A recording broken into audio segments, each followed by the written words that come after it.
رسالہ نومبر 2017۔ سفر نامہ کلچر۔ مسلمانوں کے جرائد میں اکثر سفر نامے کا کالم ہوتا ہے۔ اس کالم میں کوئی شخص اپنے سفر کے واقعات کو بیان کرتا ہے۔ سفر نامے کا یہ کالم قارئین کے لیے ایک دلچسپی کا صفحہ ہوتا ہے۔ وہ شوق کے ساتھ اس کو پڑھتے ہیں، بلکہ اکثر اوقات جریدے کے اس صفحے کو سب سے پہلے پڑھتے ہیں جس میں کوئی سفر نامہ شائع ہوا ہو۔ مگر عجیب بات ہے کہ یہ سفر نامے تقریباً سب کے سب قرآن کی اس آیت کے مصداق ہوتے ہیں۔ وَكَأَيٍّ مِّنْ آیَةٍ فِي السَّمَاوَاتِ وَالْأَرْضِ يَمُرُّونَ عَلَيْهَا وَهُمْ عَنْهَا مُعْرِضُونَ، یعنی آسمانوں اور زمین میں کتنی ہی نشانیاں ہیں جن پر ان کا گزر ہوتا ہے اور وہ ان پر دھیان نہیں کرتے۔ آیات سے اعراض کا مطلب یہ ہے کہ سفر کے دوران مسافر کو مختلف قسم کے مشاہدات اور تجربات پیش آتے ہیں۔ ان مشاہدات اور تجربات میں کوئی نہ کوئی سبق کا پہلو ہوتا ہے۔ اس میں کوئی نہ کوئی نشانی ہوتی ہے جو خدا اور آخرت کو یاد دلاتی ہے۔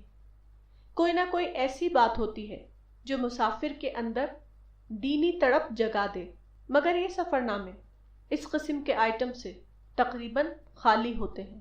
اس سلسلے میں قرآن کی ایک اور متعلق آیت یہ ہے: قُلْ سِیرُوا فِی الْأَرْضِ فَانظُرُوا کَیْفَ بَدَأَ الْخَلْقَ ثُمَّ اللَّهُ يُنْشِئُ النَّشْأَةَ الْآخِرَةَ إِنَّ اللَّهَ عَلَى كُلِّ شَیْءٍ قدیر، یعنی کہو کہ زمین میں چلو پھرو، پھر دیکھو کہ اللہ نے کس طرح خلق کو شروع کیا، پھر وہ اس کو دوبارہ اٹھائے گا۔ بے شک اللہ ہر چیز پر قادر ہے۔ چلو پھرو کا مطلب یہ ہے کہ جب زمین میں تمہارا چلنا پھرنا ہو تو تم سفر کے دوران فطرت کے مناظر سے سبق لو، تم تاریخ کے واقعات سے عبرت حاصل کرو۔ سفر مومن کے لیے اس کی دینی زندگی کا امتداد یعنی ایکسٹینشن ہے۔ حقیقی سفر نامہ وہ ہے جو قاری کے لیے سبق نامہ بن جائے، نہ کہ صرف آمد و رفت نامہ۔ ساری زمین مسجد۔ مسجد کے حوالے سے ایک روایت حدیث کی مختلف کتابوں میں آئی ہے۔ ایک روایت کے الفاظ یہ ہیں: جعلت الارض کلها لی ولی امتی مسجدا وطہورا، مسند احمد، یعنی پوری زمین میرے لیے اور میری امت کے لیے مسجد اور پاکی بنا دی گئی۔ اس حدیث میں مسجد کا لفظ علامتی معنی میں ہے۔ اس کا مطلب یہ ہے کہ میرے بعد تاریخ میں ایک ایسا دور آنے والا ہے جو کہ کامل مذہبی آزادی کا دور ہوگا۔ اہل ایمان آزاد ہوں گے کہ وہ زمین کے جس حصے میں چاہیں دینی سرگرمی جاری کر سکیں، خواہ وہ عبادت کی سرگرمی ہو یا دعوت کی سرگرمی۔ موجودہ دور میں پیغمبر اسلام کی یہ پیشن گوئی پوری طرح واقعہ بن چکی ہے۔ آج کی دنیا میں اہل ایمان ہر دینی سرگرمی کے لیے آزاد ہیں۔ اب صرف ایک سرگرمی ممنوع ہے، اور وہ ہے مذہب کے نام پر تشدد۔ تشدد کی بڑی صورت جنگ ہے، اور تشدد کی چھوٹی صورت یہ ہے کہ آپ دوسروں کے لیے مسئلہ یعنی پرابلم بن جائیں۔ ساری زمین مسجد ہو جائے گی، اس کا مطلب یہ ہے کہ ساری زمین اور زمین پر بسنے والے تمام لوگ عملاً دین کے موافق یعنی سپورٹر بن جائیں گے۔ دنیا کی تمام قومیں یا تو دین کی مؤید یعنی سپورٹر بن جائیں گی، یا کم از کم نا طرفدار یعنی انڈیفرنٹ۔ 21ویں صدی عملاً اسی قسم کی صدی ہے۔ موجودہ زمانے میں جو لوگ نفرت اور تشدد میں جی رہے ہیں، وہ اس بات کا اعلان کر رہے ہیں کہ وہ ہر اعتبار سے بے خبر ہیں، حالات زمانہ سے بھی اور خود اپنے پیغمبر کی بتائی ہوئی باتوں سے بھی۔ حدیث میں مسجد کے علاوہ دوسرا لفظ طہور یعنی پاکی آیا ہے۔ پاکی کا ایک مطلب یہ ہے کہ دنیا پوری کی پوری بطور اصول پرامن دنیا یعنی پیسفل ورلڈ بن جائے گی۔ اس وقت امن کی حیثیت عموم یعنی رول کی ہوگی، اور تشدد کی حیثیت صرف استثناء یعنی ایکسیپشن کی۔ امن کا معاملہ۔ دنیا کا قانون یہ ہے کہ یہاں ہر چیز آپ کو پوٹینشیل کی صورت میں ملتی ہے۔ آپ کو یہ کرنا پڑتا ہے کہ آپ اس پوٹینشیل کو دریافت کریں اور پوٹینشیل کو ذاتی عمل سے اپنے لیے ایکچوئل بنائیں۔ مثلا درخت کا پھل آپ کو خود سے حاصل نہیں ہوتا، بلکہ آپ کو یہ کرنا پڑتا ہے کہ زرخیز زمین یعنی سوائل میں ایک پودا لگائیں، اس کی نگہداشت کرتے ہوئے اس کو اگانا شروع کریں۔ اس طرح وہ وقت آتا ہے جب کہ درخت ایک مکمل درخت بن جائے اور اپنا پھل آپ کو دینا شروع کرے۔ یہی معاملہ امن کا بھی ہے۔ آج ہم ایج آف پیس میں جی رہے ہیں۔ اس کا مطلب یہ ہے کہ امن ایک زندہ امکان کے طور پر ہر جگہ موجود ہے۔ اب آپ کا کام یہ ہے کہ امن کو اسپرٹ آف دی ایج کی حیثیت سے دریافت کریں اور پھر اس کے مطابق اپنے عمل کی منصوبہ بندی کر کے کامیابی حاصل کریں۔ کامیابی کے لیے دو چیزوں کی ضرورت ہے، آئیڈیالوجی اور میتھڈ۔ قدیم زمانے میں انسان کے پاس اگر آئیڈیالوجی موجود ہو تب بھی کامیابی کا حصول سخت مشکل ہوتا تھا۔ اس کا سبب یہ تھا کہ قدیم زمانے میں صرف پرتشدد طریقہ کار یعنی وائلنٹ میتھڈ ہی قابل حصول تھا۔ پرامن طریقہ کار قدیم زمانے میں قابل عمل ہی نہ تھا۔ موجودہ زمانے میں امن ہر انسان کا ایک حق یعنی رائٹ بن چکا ہے۔ اگر آدمی اپنی طرف سے کسی کو تشدد کا جواز یعنی جسٹیفیکیشن فراہم نہ کرے تو یقینی طور پر وہ تشدد سے محفوظ رہ سکتا ہے۔ آدمی صرف پرامن طریقہ کار کے ذریعے ہی اپنے مقصد کو پوری طرح حاصل کر سکتا ہے۔ موجودہ زمانے میں سب سے بڑی حکمت یہ ہے کہ آدمی آ بیل مجھے مار کی غلطی نہ کرے۔ اگر انسان ایسا کر سکے تو بلا شبہ وہ امن کو اپنے لیے یقینی بنا سکتا ہے۔ دوسرے لفظوں میں یہ کہ آدمی اگر اپنے آپ کو اشتعال انگیزی پرووکیشن سے بچائے تو یقینی طور پر وہ دوسروں کے ظلم سے محفوظ رہے گا۔ اللہ کی معرفت۔ اللہ نے انسان کو پیدا کیا، اسی کے ساتھ خالق نے یہ کیا کہ انسان کے جسم میں ہر سیل کے اندر اپنا شعور پیوست کر دیا۔ سائنسی دریافت نے بتایا ہے کہ انسان کے جسم میں کئی ٹریلین یعنی 37.2 ٹریلین سیل موجود ہیں۔ بالقوہ طور پر ہر سیل کے اندر خالق کی معرفت موجود ہے۔ اس لحاظ سے دیکھیے تو اللہ کی معرفت حاصل ہونے کا مطلب یہ ہے کہ انسان کے اندر بے شمار سطح پر اللہ کا شعور جاگ اٹھے۔ انسان کے اندر معرفت رب کی ایک کائنات وجود میں آ جائے۔ انسان کی تخلیق کا مقصد یہ ہے کہ وہ اپنے خالق کی معرفت حاصل کرے۔ سیل کی تخلیق کو لے کر سوچا جائے تو معرفت حاصل کرنے کا مطلب ہے انسانی شخصیت کے اندر موجود امکان کو واقعہ بنانا۔ یہ معرفت پوٹینشیل کے طور پر ہر انسان کے اندر موجود ہے۔ انسان کا کام یہ ہے کہ تدبر اور غور و فکر کے ذریعے وہ اس پوٹینشیل کو ایکچوئل بنائے۔ وہ اپنے بالقوہ عارف ہونے کو دریافت کرے اور فکری جدوجہد کے ذریعے اس بالقوہ کو بالفعل بنا لے۔ اللہ کی معرفت خالق کائنات کی معرفت ہے۔ خالق کائنات کی معرفت سارے علوم کا خزانہ ہے۔ جس کو خالق کی معرفت حاصل ہو گئی اس کو تمام چیزوں کی معرفت حاصل ہو گئی۔ جس کو خالق کی معرفت حاصل نہیں ہوئی وہ علوم کے سر چشمے سے بے بہرا رہے گا۔ ایک عالم نے مدارس کے طلباء کو خطاب کرتے ہوئے کہا کہ علوم کے سرے پکڑیے، یہ ایک مبہم بات ہے۔ صحیح بات یہ ہے کہ خالق کی معرفت حاصل کیجیے اور پھر آپ تمام علوم کے عارف بن جائیں گے۔ اس کے بعد تمام علوم کے سرے آپ کی پکڑ میں آ جائیں گے۔ آپ کو وہ فرقان مل جائے گا جو آپ کے اندر صحیح اور غلط کی تمیز پیدا کر دے گا۔ اسی حقیقت کو قرآن کی ایک آیت میں اس طرح بیان کیا گیا ہے، وَاتَّقُوا اللَّهَ وَيُعَلِّمُكُمُ اللَّهُ وَاللَّهُ بِكُلِّ شَيْءٍ عَلِيمٌ، یعنی اللہ سے ڈرو، اللہ تم کو سکھاتا ہے اور اللہ ہر چیز کا جاننے والا ہے۔ اللہ کی توفیق۔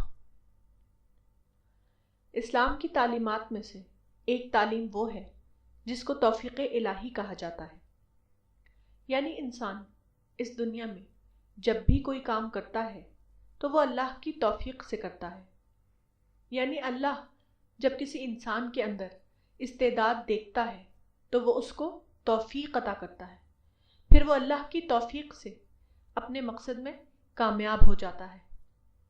یہ لوگ اگر اقلیت میں ہوں تب بھی وہ اپنی خصوصی منصوبہ بندی سے کامیاب ہوتے ہیں، کیونکہ ان کے حالات ان کے ذہن کے بند دروازے کھولتے ہیں۔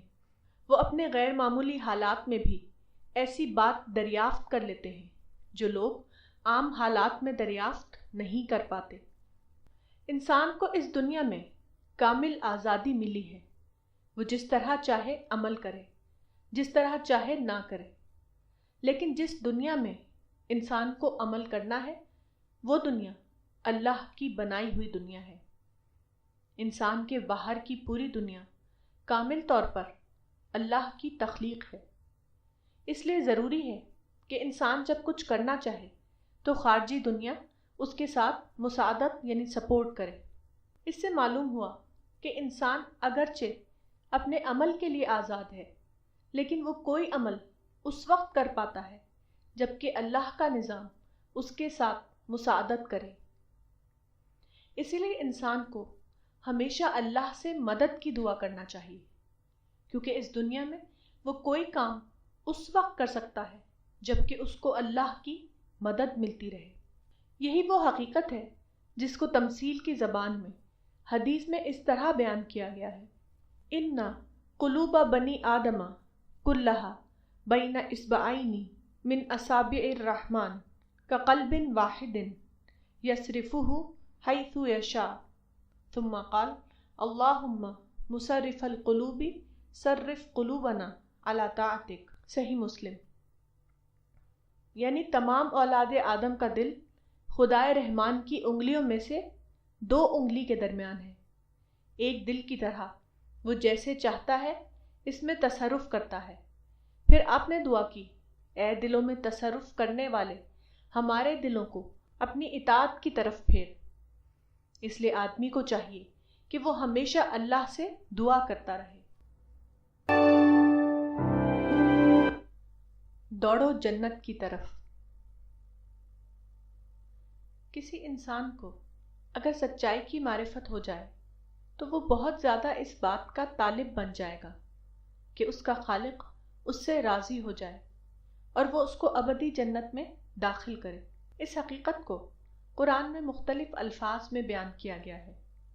اس سلسلے کی ایک آیت یہ ہے، وَسَارِعُوا إِلَى مَغْفِرَةٍ مِّن رَبِّكُمْ وَجَنَّةٍ عَرْضُهَا السَّمَاوَاتُ وَالْأَرْضُ اُعِدَّتْ لِلْمُتَّقِينَ، یعنی اور دوڑو اپنے رب کی بخشش کی طرف اور اس جنت کی طرف جس کی وسعت آسمانوں اور زمین کے برابر ہے، وہ تیار کی گئی ہے اللہ سے ڈرنے والوں کے لیے۔ قرآن کی اس آیت میں جو بات کہی گئی ہے وہ بطور نتیجہ ہر اس انسان کے اندر پیدا ہوتی ہے جو سچائی کا متلاشی ہو، پھر وہ اللہ رب العالمین کو دریافت یعنی ڈسکوری کے درجے میں پائے، جو اللہ کے تخلیقی نقشے یعنی کریشن پلان آف گاڈ کی دریافت کے نتیجے میں یہ جان لے کہ اس تخلیقی منصوبے کے مطابق انسان کی کامیابی یہ ہے کہ وہ دنیا میں جنتی شخصیت کو بنائے اور موت کے بعد آنے والی دنیا میں ابدی جنت میں داخل کیا جائے۔ اللہ کو دریافت کرنا، یہ ڈسکوری دراصل قادر مطلق کے مقابلے میں عاجز مطلق کی دریافت ہے۔ کوئی آدمی اپنے اور اللہ کے مقابلے میں اس نسبت کو دریافت کرے، وہ اپنے پورے وجود کے ساتھ اس بات کا خواہش مند بن جائے گا کہ اللہ اس سے راضی ہو جائے۔ وہ کسی حال میں اس کو اپنی رحمت سے محروم نہ کرے، اسی کا نام مغفرت ہے۔ اسی طرح جس شخص کو جنت کی دریافت ہو جائے وہ دل و جان سے اس کا حریص بن جائے گا کہ اس کا خالق اس کو ابدی جنت میں داخل کرے۔ اللہ کسی حال میں اس کو جنت سے محروم نہ کرے۔ جنت کی طرف دوڑنا یہ ہے کہ آدمی آخری حد تک جنت کا حریص بن جائے، وہ کسی حال میں جنت کی یاد سے غفلت میں مبتلا نہ ہو، وہ جنت کو ہر حال میں اپنا آخری مقصود بنا لے۔ داعی کی اسپرٹ۔ سورہ الانعام ایک مکی سورہ ہے۔ مکی دور میں پیغمبر اسلام صلی اللہ علیہ وسلم کو سخت مشکلات کا سامنا کرنا پڑا۔ اس وقت مکہ کے لوگ مشرکانہ مذہب پر تھے اور پیغمبر اسلام کا مذہب توحید پر مبنی تھا۔ اس بنا پر وہ لوگ آپ کے دشمن بن گئے۔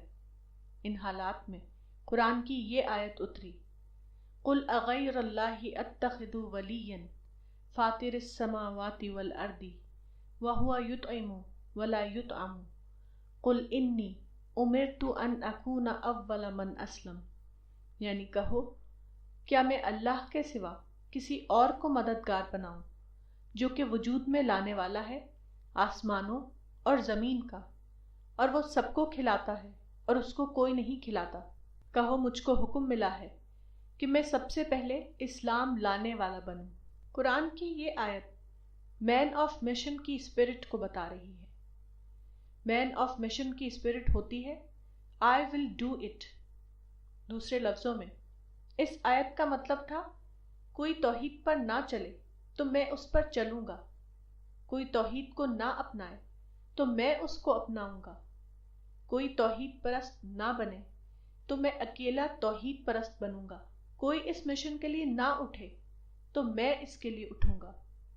داعی اس انسان کا نام ہے جو نتیجے کو نہ دیکھے بلکہ صرف اپنی ذمہ داریوں کو دیکھے، جو اس اسپرٹ کے ساتھ کام کرے کہ دنیا میں میرا کوئی حق نہیں، یہاں میری صرف ذمہ داریاں ہی ذمہ داریاں ہیں۔ داعی اس انسان کا نام ہے جس کو اپنے عمل کا نتیجہ ملے تب بھی وہ سرگرم رہے، اور اگر اس کو اپنے عمل کا نتیجہ نہ ملے تب بھی اس کی سرگرمیاں اسی اسپرٹ کے ساتھ جاری رہیں۔ داعی کی کامیابی یہ ہے کہ اس کا رب اس سے راضی ہو جائے۔ داعی کی کامیابی یہ ہے کہ اس کے دل سے انسان کی خیرخواہی کبھی ختم نہ ہو۔ داعی کا سفر دنیا سے شروع ہوتا ہے اور وہ صرف وہاں ختم ہوتا ہے جہاں سے آخرت کی ابدی دنیا شروع ہو جاتی ہے۔ رجز سے اعراض۔ مکہ کے ابتدائی دور میں پیغمبر اسلام صلی اللہ علیہ وسلم پر یہ حکم اترا کہ لوگوں کے درمیان انذار کا کام کرو۔ اس سلسلے میں ایک مزید حکم دیا گیا، وَالرُّجْزَ فَاہْجُرْ، یعنی رجز کو چھوڑ دو۔ رجز کو چھوڑنے کا مطلب یہ ہے کہ رجز سے اعراض کرتے ہوئے اپنے مشن کا کام مثبت طور پر جاری رکھو۔ رجز کا لفظی مطلب ہے گندگی، یعنی ڈرٹ۔ مزید غور کرنے سے معلوم ہوتا ہے کہ اس کا مطلب یہ ہے کہ رکاوٹ والی چیزوں سے نہ الجھتے ہوئے اپنا کام جاری رکھو، اتھارٹی سے ٹکراؤ نہ کرتے ہوئے اپنا مشن ممکن حدود میں پرامن طور پر جاری رکھو، بے نتیجہ عمل سے دور رہتے ہوئے نتیجہ خیز سرگرمیوں میں اپنی کوشش صرف کرو۔ عام طور پر دیکھا گیا ہے کہ لوگ جب کسی مقصد کے لیے اٹھتے ہیں تو سب سے پہلے رکاوٹوں سے لڑنا شروع کر دیتے ہیں۔ وہ اتھارٹی سے ٹکراؤ کو اپنے عمل کا آغاز سمجھ لیتے ہیں۔ اس طرح لوگوں کی طاقتیں ضائع ہوتی ہیں، نفرت اور تشدد بڑھتا ہے، منفی سرگرمیاں فروغ پاتی ہیں، لیکن مثبت سرگرمیوں کو فروغ پانے کا موقع نہیں ملتا۔ جو ملنے والی چیز ہے اس کو حاصل کرنے کی کوشش نہیں کی جاتی، البتہ جو چیز ملنے والی نہیں اس پر ساری طاقت خرچ کر دی جاتی ہے۔ یہ بلا شبہ غیر حکیمانہ طریقہ ہے، لیکن پوری تاریخ میں لوگ اسی طریقے پر عمل کرتے رہے ہیں۔ اصل یہ ہے کہ ہر صورتحال میں مواقع یعنی اپرچونٹیز موجود رہتے ہیں۔ مواقع کو استعمال کر کے فوراً ہی نتیجہ خیز عمل شروع کیا جا سکتا ہے، لیکن غیر دانشمندانہ سوچ کی بنا پر لوگوں کا دھیان فوراً مسائل یعنی پرابلمز کی طرف چلا جاتا ہے۔ اس معاملے میں قرآن نے ایک ایسی رہنمائی دی جو سرتاسر دانشمندی پر قائم ہے، یعنی مسائل اور مواقع کو ایک دوسرے سے ڈی لنک کرنا، مسائل کو نظر انداز کرتے ہوئے مواقع کو استعمال کرنا۔ Ignore the problem, avail the opportunity.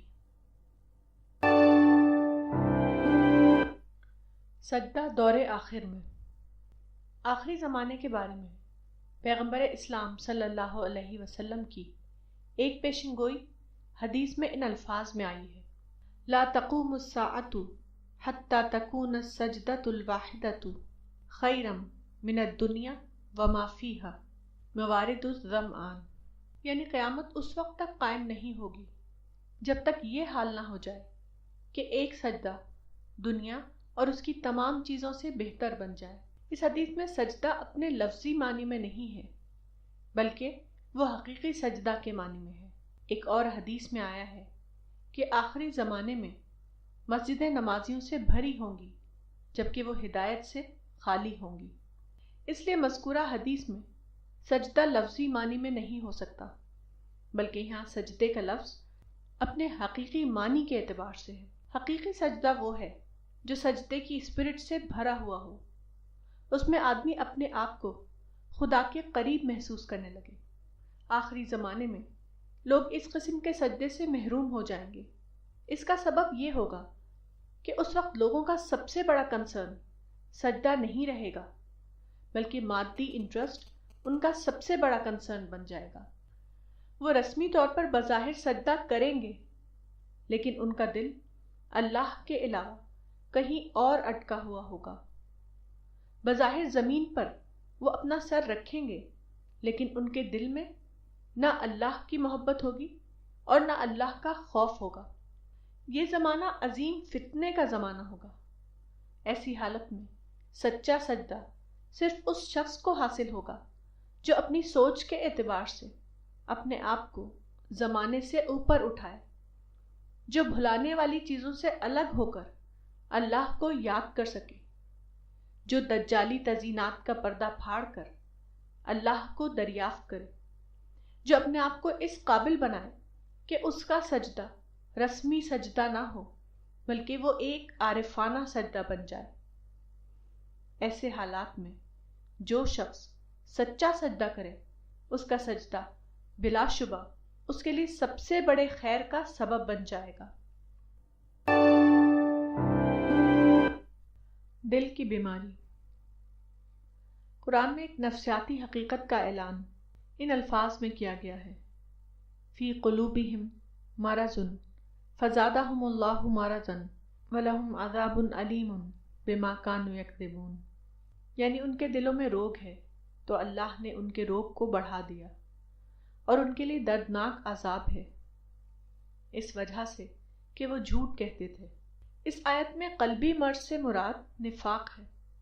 نفاق کوئی پراسرار چیز نہیں، وہ فطرت کا ایک ظاہرہ ہے جو ہمیشہ اور ہر امت میں پیدا ہوتا ہے۔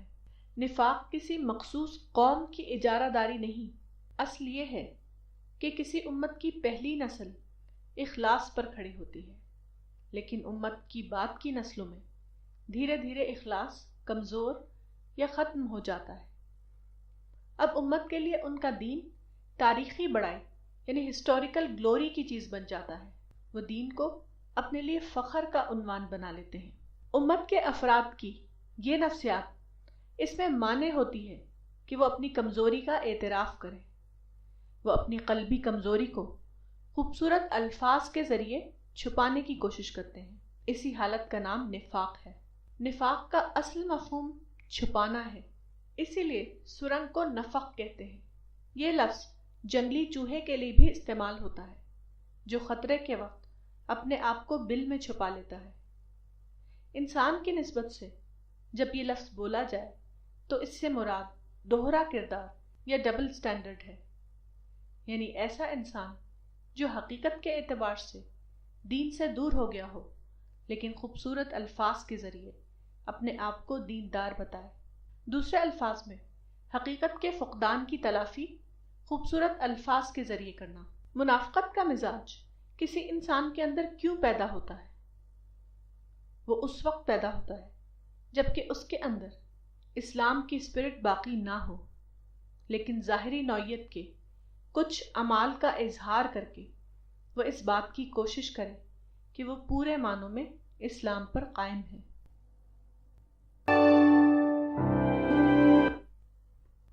دین ایک، شریعت مختلف۔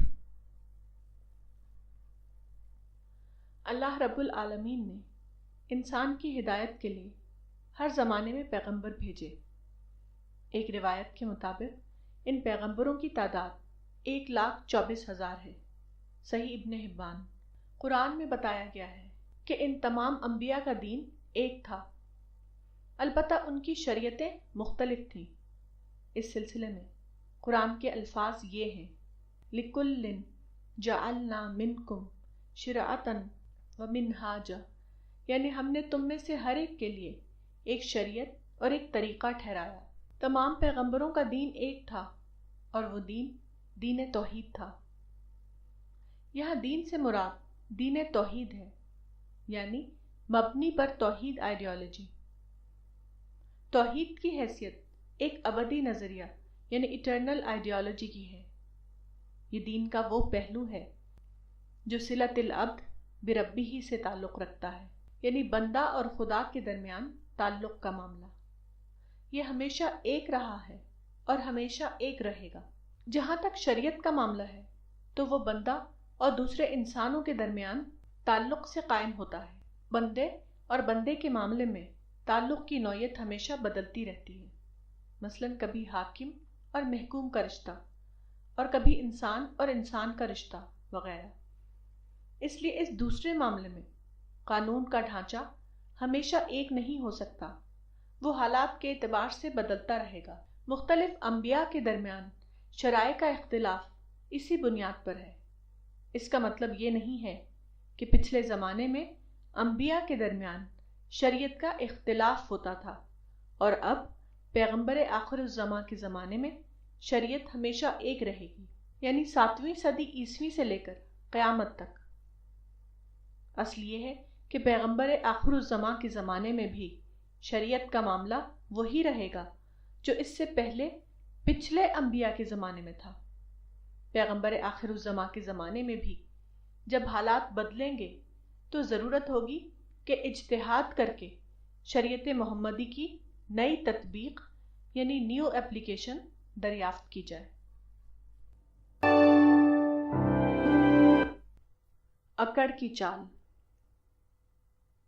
قرآن میں ایک نصیحت ان الفاظ میں آئی ہے: وَلَا تَمْشِ فِي الْأَرْضِ مَرَحًا إِنَّكَ لَن تَخْرِقَ الْأَرْضَ وَلَن تَبْلُغَ الْجِبَالَ طُولًا، یعنی زمین میں اکڑ کر نہ چلو، تم زمین کو پھاڑ نہیں سکتے اور نہ تم پہاڑوں کی لمبائی کو پہنچ سکتے ہو۔ اس آیت میں مشا یعنی چلنا صرف چلنے کے معنی میں نہیں ہے، بلکہ اس کا تعلق پورے طریقہ زندگی سے ہے۔ یہاں چال سے مراد انسان کا پورا اخلاقی رویہ ہے۔ انسان کے اندر ایک صفت ہے، یہ صفت انسان کا سب سے بڑا پلس پوائنٹ ہے اور یہی انسان کا سب سے بڑا مائنس پوائنٹ ہے۔ یہ صرف وہی ہے جس کو انا یعنی ایگو کہا جاتا ہے۔ ایک لفظ میں اس صفت کا پلس پوائنٹ یہ ہے کہ آدمی کے اندر تواضع یعنی ماڈسٹی پائی جائے۔ اس صفت کا مائنس پوائنٹ یہ ہے کہ آدمی کے اندر فخر یعنی پرائڈ کا جذبہ پیدا ہو جائے۔ ابلیس نے انسان سے اپنا تقابل کرتے ہوئے کہا تھا: انا خیر منہ خلقتنی من نار وخلقتہ من طین، یعنی میں اس سے بہتر ہوں، تو نے مجھ کو آگ سے بنایا ہے اور آدم کو مٹی سے۔ اس سے معلوم ہوتا ہے کہ ابلیس غلط تقابل یعنی رانگ کمپیریزن کا شکار ہوا۔ اپنے خیال کے مطابق اس کو اپنا پلس پوائنٹ نظر آیا اور آدم کا مائنس پوائنٹ دکھائی دیا۔ یہی انسان کی عام غلطی ہے۔ انسان اپنے خیال کے مطابق ہمیشہ غلط تقابل کا شکار ہوتا ہے۔ وہ اپنے پلس پوائنٹ کو دیکھتا ہے اور دوسرے کے مائنس پوائنٹ کو۔ اس کا نتیجہ یہ ہوتا ہے کہ وہ دوسرے کو کم اور اپنے کو زیادہ سمجھ لیتا ہے۔ اس تقابل کا نتیجہ یہ ہوتا ہے کہ وہ غیر واقعی طور پر اپنے آپ کو بڑا اور دوسرے کو چھوٹا سمجھ لیتا ہے، اور پھر اس کے اندر فخر اور غرور کی نفسیات پیدا ہو جاتی ہے۔ آدمی کے اندر وہی صفت غائب ہو جاتی ہے جو انسان کی اصل صفت ہے، اور وہ ہے تواضع یعنی ماڈسٹی۔ کوئی چیز اپنے انجام کے اعتبار سے پہچانی جاتی ہے۔ جو طرز فکر آدمی کے اندر تواضع پیدا کرے وہ صحیح طرز فکر ہے، اور جو طرز فکر آدمی کے اندر برتری کا جذبہ پیدا کرے وہ بلا شبہ غلط طرز فکر ہے۔ مومن کی صفت۔ مومن کی مثال ایسے نرم پودے کی سی ہے جس کے پتے سایہ دار ہوتے ہیں۔ جس سمت سے بھی ہوا چلتی ہے وہ اس کو جھکا دیتی ہے۔ جب ہوا رکتی ہے تو وہ سیدھا ہو جاتا ہے۔ یہی حال مومن کا ہے جو مسلسل آزمائشوں کے بار سے دبا رہتا ہے، اور کافر کی مثال سخت درخت کی طرح ہے جو ایک حالت میں کھڑا رہتا ہے، یہاں تک کہ اللہ اسے جب چاہتا ہے اکھاڑ کر پھینک دیتا ہے۔ صحیح بخاری۔ اس حدیث میں پودے کی مثال کے ذریعے مومن کی صفت تواضع کو بتایا گیا ہے۔ تواضع مومن کی ایک خاص صفت ہے۔ جس انسان کے اندر ایمانی کیفیت ہوگی اس کے اندر تواضع بھی ضرور ہوگی۔ یہ دونوں چیزیں کبھی ایک دوسرے سے جدا نہیں ہو سکتی۔ مومن کے اندر سوکھی لکڑی کی طرح اکڑ نہیں ہوتی، بلکہ نرم پودے کی طرح لچک ہوتی ہے۔ اس سے کوئی کوتاہی ہو جائے تو فوراً ہی وہ اپنی غلطی کا اعتراف کر لیتا ہے۔ کسی سے معاملہ پڑے تو وہ ہمیشہ اس کے ساتھ نرم روی کا طریقہ اختیار کرتا ہے۔ نزاع کے موقع پر وہ یک طرفہ طور پر مصالحت کے لیے تیار رہتا ہے۔ حقوق کے جھگڑے میں وہ اپنا حق دوسرے کو دینے پر راضی ہو جاتا ہے تاکہ معاملہ شدت کے مرحلے تک نہ پہنچے۔ ایک انسان جب دوسرے انسان کے ساتھ شدت کا معاملہ کرتا ہے تو اس کی وجہ یہ ہوتی ہے کہ وہ اس کو اپنے جیسے ایک انسان کا معاملہ سمجھتا ہے۔ یہی نفسیات آدمی کو شدید بناتی ہے، مگر مومن اس کے برعکس ہر معاملے کو خدا کا معاملہ سمجھتا ہے۔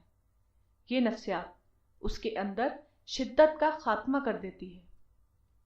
ایک انسان دوسرے انسان کے مقابلے میں بڑا ہو سکتا ہے، مگر خدا کے مقابلے میں کوئی بھی انسان نہ بڑا ہے اور نہ طاقتور۔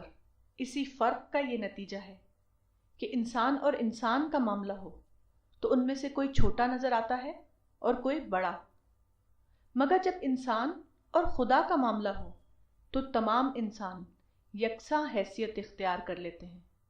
اب بڑا صرف ایک خدا ہوتا ہے اور بقیہ تمام انسان اس کے مقابلے میں چھوٹے۔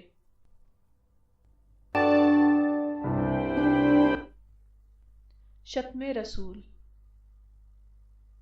شتم رسول یا بلیسفیمی کا تصور اسلام میں اجنبی ہے۔ قرآن اور حدیث میں کہیں بھی اس کا حکم موجود نہیں۔ بعد کے دور میں کچھ علماء نے بطور خود یہ تصور وضع کیا اور اس کو اسلام کا قانونی حصہ بنا دیا۔ پیغمبر اسلام کو دعوت اللہ کا حکم دیا گیا تھا، یعنی خدا کے پیغام سے لوگوں کو باخبر کرنا۔ قرآن میں پیغمبر کے بارے میں یہ الفاظ آئے ہیں: فذکر انما انت مذکر لست علیہم بمسیطر، یعنی تم یاد دہانی کرو، تم صرف یاد دہانی کرنے والے ہو، تم لوگوں کے اوپر داروغہ نہیں ہو۔ یہی ذمہ داری امت محمدی کی ہے۔ زندگی کے اسلامی نقشے میں اس تصور کے لیے کوئی جگہ نہیں کہ جو شخص مفروضہ شتم کا ارتکاب کرے اس کو مار ڈالو۔ شتم کی اصل حقیقت اختلاف رائے یعنی ڈفرنس آف اوپینین ہے۔ انسانی آزادی کی بنا پر دنیا میں اختلاف رائے کا معاملہ پیش آتا ہے۔ ایسی حالت میں وہ شخص جس کو مسلمان بطور خود شاتم کہتے ہیں، وہ اپنی حقیقت کے اعتبار سے اختلافی رائے رکھنے کا کیس ہے، نہ کہ شتم کا کیس۔ ایسے انسان کو دلیل کی زبان میں سمجھانے کی کوشش کی جائے گی۔ اگر کوئی شخص آپ کو مختلف رائے رکھنے والا ملے تو آپ کو اس سے پیسفل ڈسکشن کا حق ہے، نہ کہ اس کو مارنے کا حق۔ ایسا انسان مجرم یا کرمنل نہیں ہے، وہ خدا کی دی ہوئی آزادی کے غلط استعمال یعنی مس یوز آف فریڈم کا کیس ہے۔ جو لوگ ایسے انسان کو قتل کرنے کا اعلان کریں وہ خود غلط کار ہیں، نہ کہ مفروضہ شاتم۔ امت محمدی کا مشن پرامن مشن ہے۔ اگر کوئی شخص اپنی آزادی کا غلط استعمال کرتا ہے تو یہ اللہ رب العالمین کے دائرے کا کیس ہے، وہ کسی انسان کے دائرے کا کیس نہیں۔ جو لوگ ایسے انسان کو شاتم رسول کہہ کر اس کو قتل کرنا چاہیں وہ خود انسانی دائرے سے نکل کر اللہ کے دائرے میں داخل ہونے کی کوشش کر رہے ہیں، نہ کہ مفروضہ شاتم رسول۔ عقل کا فقدان۔ امت کے بعد کے دور کے بارے میں پیغمبر اسلام صلی اللہ علیہ وسلم کی ایک پیشن گوئی ان الفاظ میں آئی ہے: ذکر رسول اللہ حرجن بین یدی الساعۃ حتی یقتل الرجل جارہ واخاہ وابن عمہ قالوا ومعنا عقولنا یومئذ قال تنزع عقول اکثر اہل ذلک الزمان ویخلف لها ہیماء من الناس یحسب احدهم انہ علی شیء ولیس علی شیء۔ یعنی رسول اللہ نے قیامت سے پہلے پیش آنے والے حرج یعنی فتنے کا ذکر کیا اور کہا کہ یہاں تک کہ آدمی قتل کرے گا اپنے پڑوسی کو اور اپنے بھائی اور اپنے چچا کے بیٹے کو۔ لوگوں نے پوچھا کیا ان دنوں ہمارے پاس عقل ہوگی؟ آپ نے کہا اس زمانے میں اکثر لوگوں کی عقلیں چھن جائیں گی اور دیوانوں کے مانند لوگ بچیں گے۔ ان میں سے کوئی شخص یہ سمجھے گا کہ وہ کسی چیز پر ہے حالانکہ وہ کسی چیز پر نہ ہوگا۔ اس حدیث پر غور کرنے سے سمجھ میں آتا ہے کہ امت کے دور زوال میں یہ ظاہرہ اس بنا پر پیدا ہوگا کہ امت مسلمہ اپنے پہلے دور میں سیاسی عروج پر پہنچ جائے گی۔ اس کے بعد قانون فطرت کے تحت اس کا اقتدار اس سے چھن جائے گا، دوسری قومیں اس کی جگہ غلبے کا مقام حاصل کر لیں گی۔ اس دور میں امت کے اندر وہ ظاہرہ پیدا ہوگا جس کو عظمت رفتہ کا جنون یعنی پیرانویا کہا جاتا ہے۔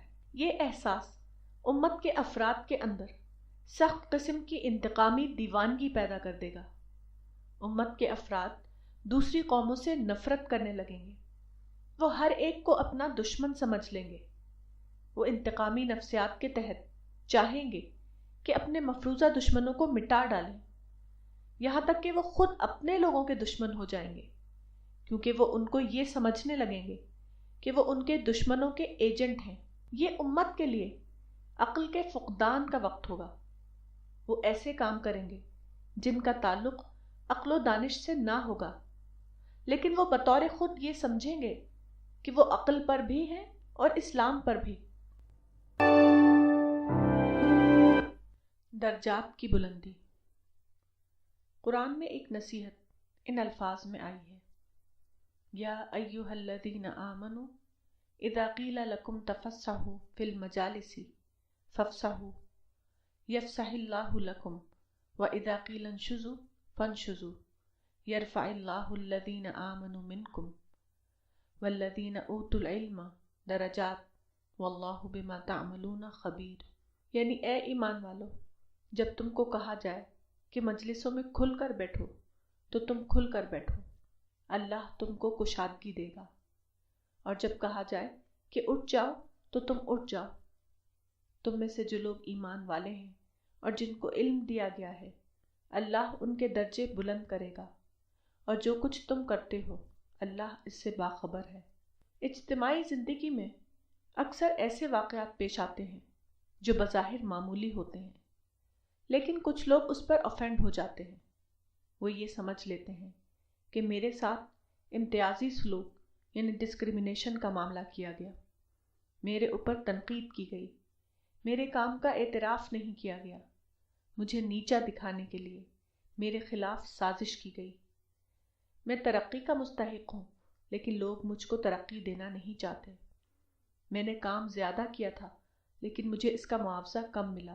لوگ میرے حاسد بن گئے ہیں، اس لیے مجھے آگے بڑھتے ہوئے دیکھنا ان کو گوارا نہیں۔ جس درجے کا میں مستحق تھا وہ درجہ مجھے نہیں دیا گیا، وغیرہ۔ اس قسم کی باتیں ہمیشہ غلط فہمی کا نتیجہ ہوتی ہیں۔ جن لوگوں کے اندر سوچنے کی صلاحیت نہ ہو وہ لوگ اس قسم کی باتوں سے متاثر ہو جاتے ہیں، لیکن جن کے اندر دانش مندی یعنی وزڈم پائی جاتی ہے وہ اس قسم کی تمام باتوں کو یا تو نظر انداز کر دیتے ہیں یا ان کا مثبت انداز میں تجزیہ کر کے اپنے آپ کو بگاڑ سے بچا لیتے ہیں۔ جو لوگ اس طرح کے مواقع پر اپنے آپ کو منفی تاثر سے بچائیں وہ اللہ کی خصوصی نصرت کے مستحق بن جاتے ہیں۔ اس کے بعد ان کے اندر مزید فکری ترقی ہوتی ہے جو ان کے درجات کو بڑھانے والی ثابت ہوتی ہے۔ اختلاف کے باوجود اعتراف۔ صحابہ ان لوگوں کو کہا جاتا ہے جنہوں نے پیغمبر اسلام صلی اللہ علیہ وسلم سے براہ راست تربیت پائی ہو۔ صحابہ کا ہر قول اور ہر عمل پیغمبر اسلام کی تربیت کا نتیجہ تھا۔ اس اعتبار سے یہ کہنا صحیح ہوگا کہ صحابہ پیغمبرانہ اخلاقیات کا توسیعی نمونہ یعنی ایکسٹینڈڈ ایگزامپل تھے۔ صحابہ کے دو گروہ تھے، انصار اور مہاجرین۔ مہاجر صحابہ میں سے دو کے نام یہ ہیں: سعد بن ابی وقاص وفات 55 ہجری، خالد بن ولید وفات 21 ہجری۔ ان دونوں کے تعلق سے ایک روایت حدیث کی کتابوں میں آئی ہے۔ روایت یہ ہے: کان بین خالد و سعد کلام فذهب رجل یقع فی خالد عند سعد فقال مہ انما بیننا لم یبلغ دیننا، یعنی خالد بن ولید اور سعد کے درمیان کسی نزاعی معاملے پر تکرار ہو گئی۔ راوی کہتے ہیں کہ اس کے بعد ایک شخص نے سعد سے خالد کی برائی بیان کی تو سعد نے کہا، دور ہو، ہم دونوں کے درمیان جو معاملہ ہے وہ ہمارے دین تک نہیں پہنچے گا۔ اس روایت سے معلوم ہوتا ہے کہ دو صحابی سعد بن ابی وقاص اور خالد بن ولید کے درمیان کوئی ذاتی نزاع پیدا ہو گئی۔ کسی معاملے پر بات کرتے ہوئے دونوں کے درمیان تکرار ہو گئی۔ اس بات کو لے کر ایک شخص نے سعد بن ابی وقاص سے خالد بن ولید کی برائی بیان کی، لیکن سعد ایک اعلیٰ اخلاق والے آدمی تھے۔ انہوں نے فوراً کہا کہ ہمارے اور خالد کے درمیان جو اختلاف ہے وہ ایک ذاتی نوعیت کا اختلاف ہے، اس اختلاف کو ہم ذاتی حد تک رکھیں گے۔ ایسا نہیں ہو سکتا کہ اس کی بنا پر ہم ایک دوسرے کو دین کے اعتبار سے برا سمجھنے لگیں۔ اجتماعی زندگی میں باہمی نزاع کا پیدا ہونا ایک عام بات ہے، لیکن اہل ایمان کو چاہیے کہ وہ ذاتی معاملے کو دین سے الگ رکھیں۔ ذاتی شکایت کو وہ ایک دوسرے کے دین تک نہ لے جائیں۔ ذاتی اختلاف کے باوجود وہ دینی اعتبار سے ایک دوسرے کے اعتراف میں کمی نہ آنے دیں۔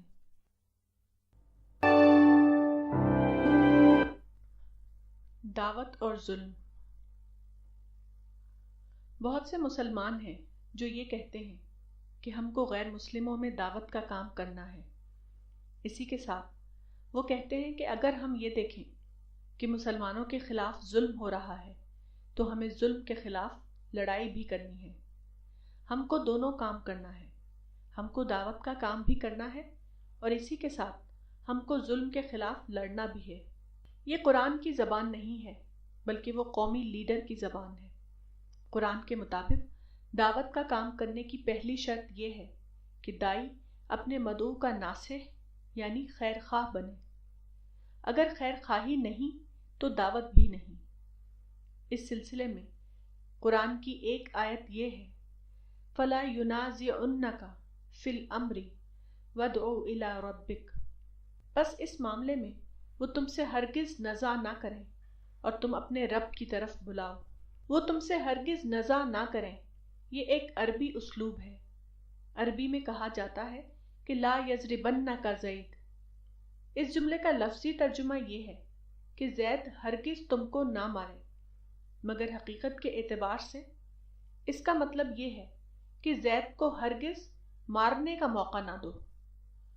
قرآن کی اس آیت کے مطابق داعی کو ظلم کے مقابلے میں صبر کرنا ہے، نہ کہ لڑائی کرنا۔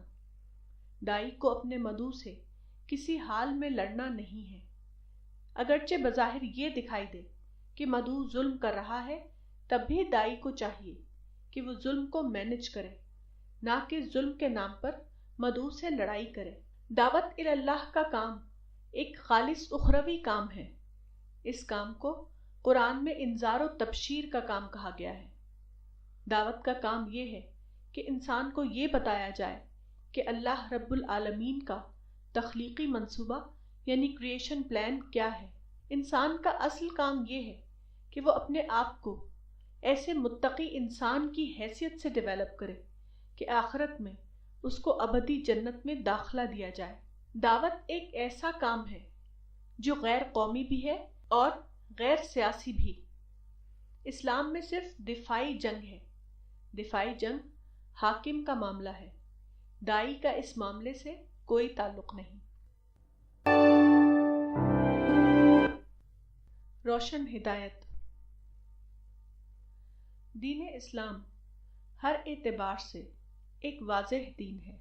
حدیث میں آیا ہے کہ رسول اللہ صلی اللہ علیہ وسلم نے فرمایا، قد ترکتکم علی البیضاء لیلها کنہارها لا یزیغ عنہا بعدی الا ہالک، سنن ابن ماجہ۔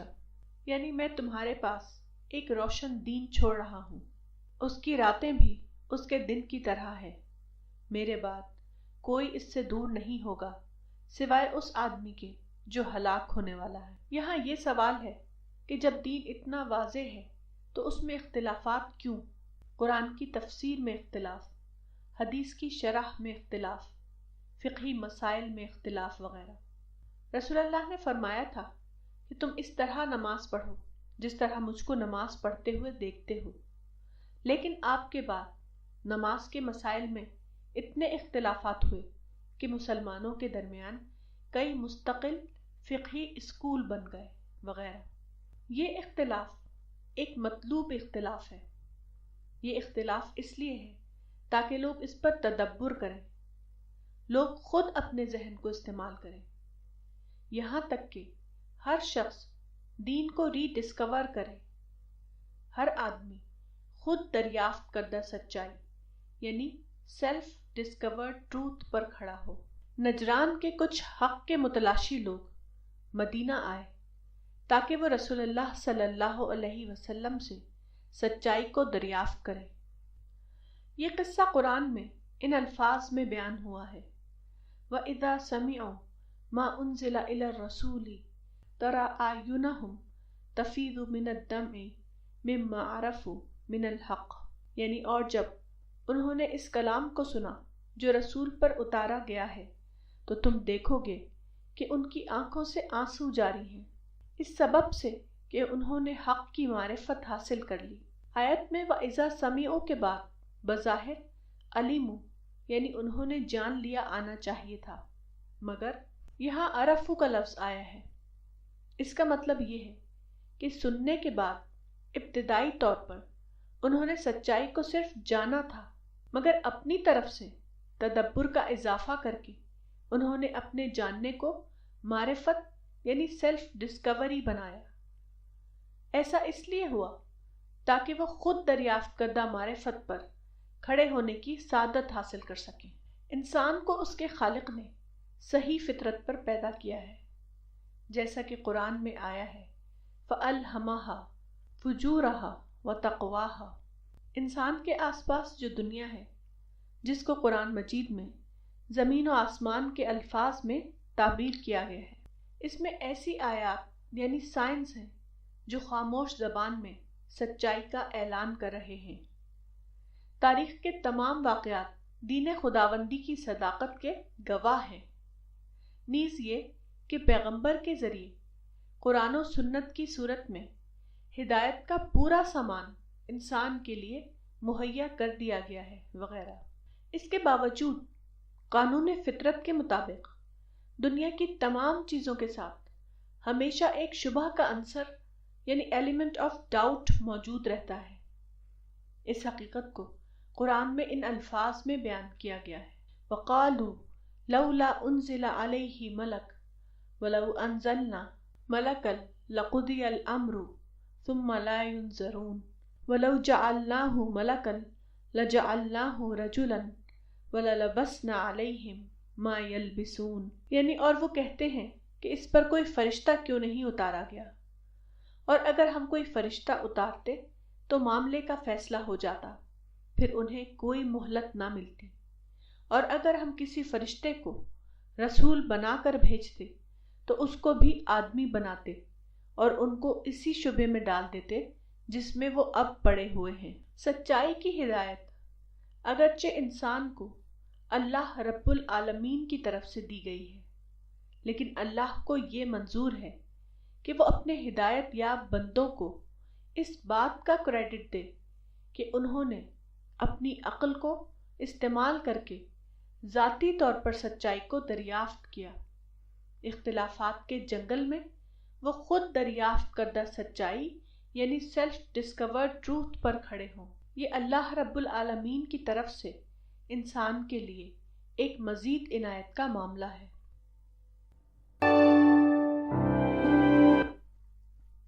حقیقی اہمیت۔ پیغمبر اسلام صلی اللہ علیہ وسلم کے طریقے کا ایک پہلو یہ تھا کہ آپ کی نظر ہمیشہ حقائق پر ہوتی تھی، نہ کہ ظواہر پر۔ ظواہر میں اگر بے خبری کی بنا پر کوئی فرق ہو جائے تو اس کو آپ ناقابل لحاظ سمجھتے تھے، البتہ حقیقی اہمیت والی باتوں کے بارے میں آپ کا رویہ ہمیشہ بہت سخت ہوتا تھا۔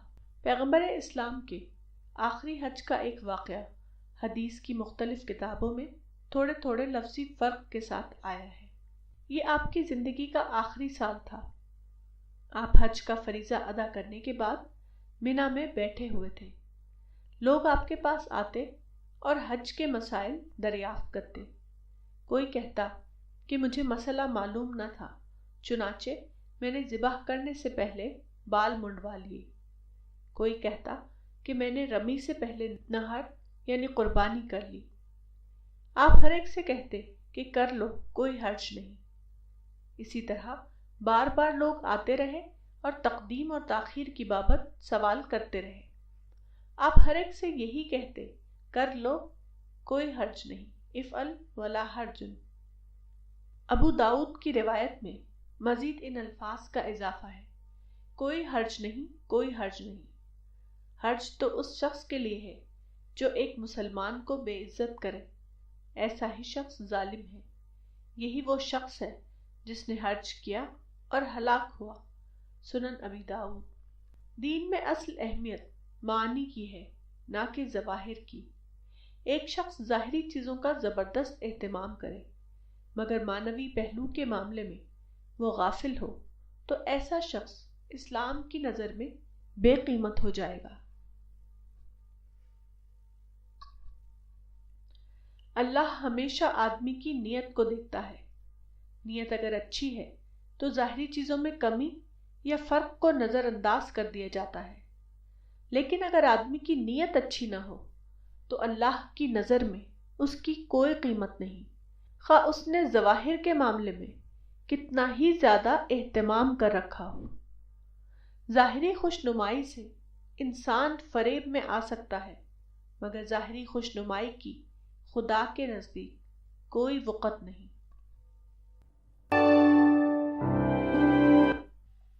سماجی آداب۔ ایک روایت میں آیا ہے کہ ایک صحابی وابصہ الاسدی پیغمبر اسلام صلی اللہ علیہ وسلم کے پاس آئے۔ وہ نیکی اور بدی کے تمام سوالات آپ سے پوچھنا چاہتے تھے۔ لا ادع شیئا من البر والاسم الا سألته عنہ۔ رسول اللہ نے ان کے سوالات کا جواب نہیں دیا، بلکہ یہ فرمایا، یا وابصہ استفتی قلبک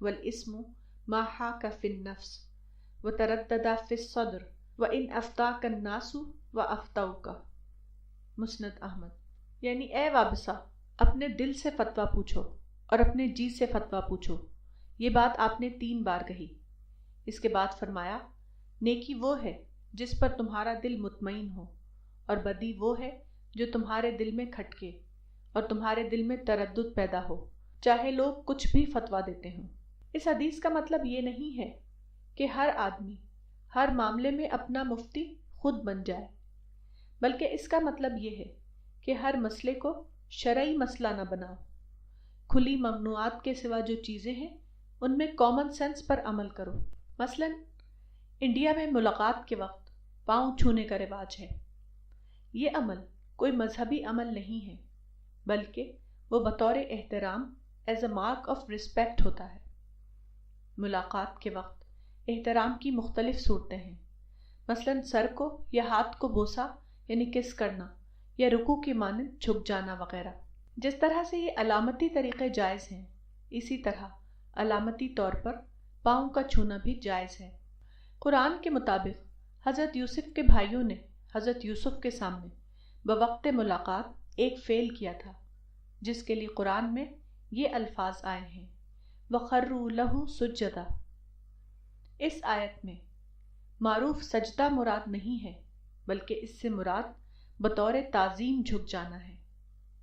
اس کا تعلق آداب حیات سے ہے، نہ کہ شرعی عبادت سے.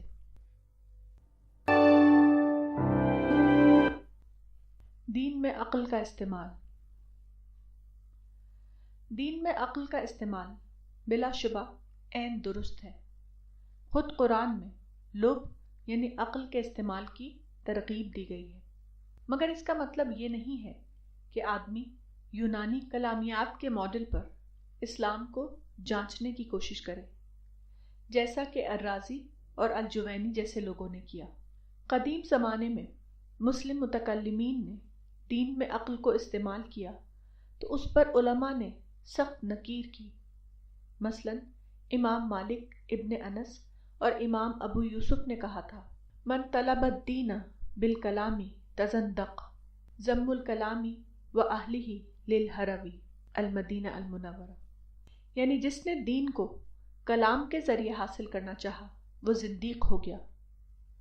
یہ قول بجائے خود بلا شبہ درست ہے، لیکن وہ خود عقل کے اعتبار سے نہیں ہے، بلکہ عقل کے ایک غلط استعمال کے اعتبار سے ہے، جو کہ حقیقت میں لفظی موشگافی تھا، نہ کہ حقیقی معنوں میں عقل.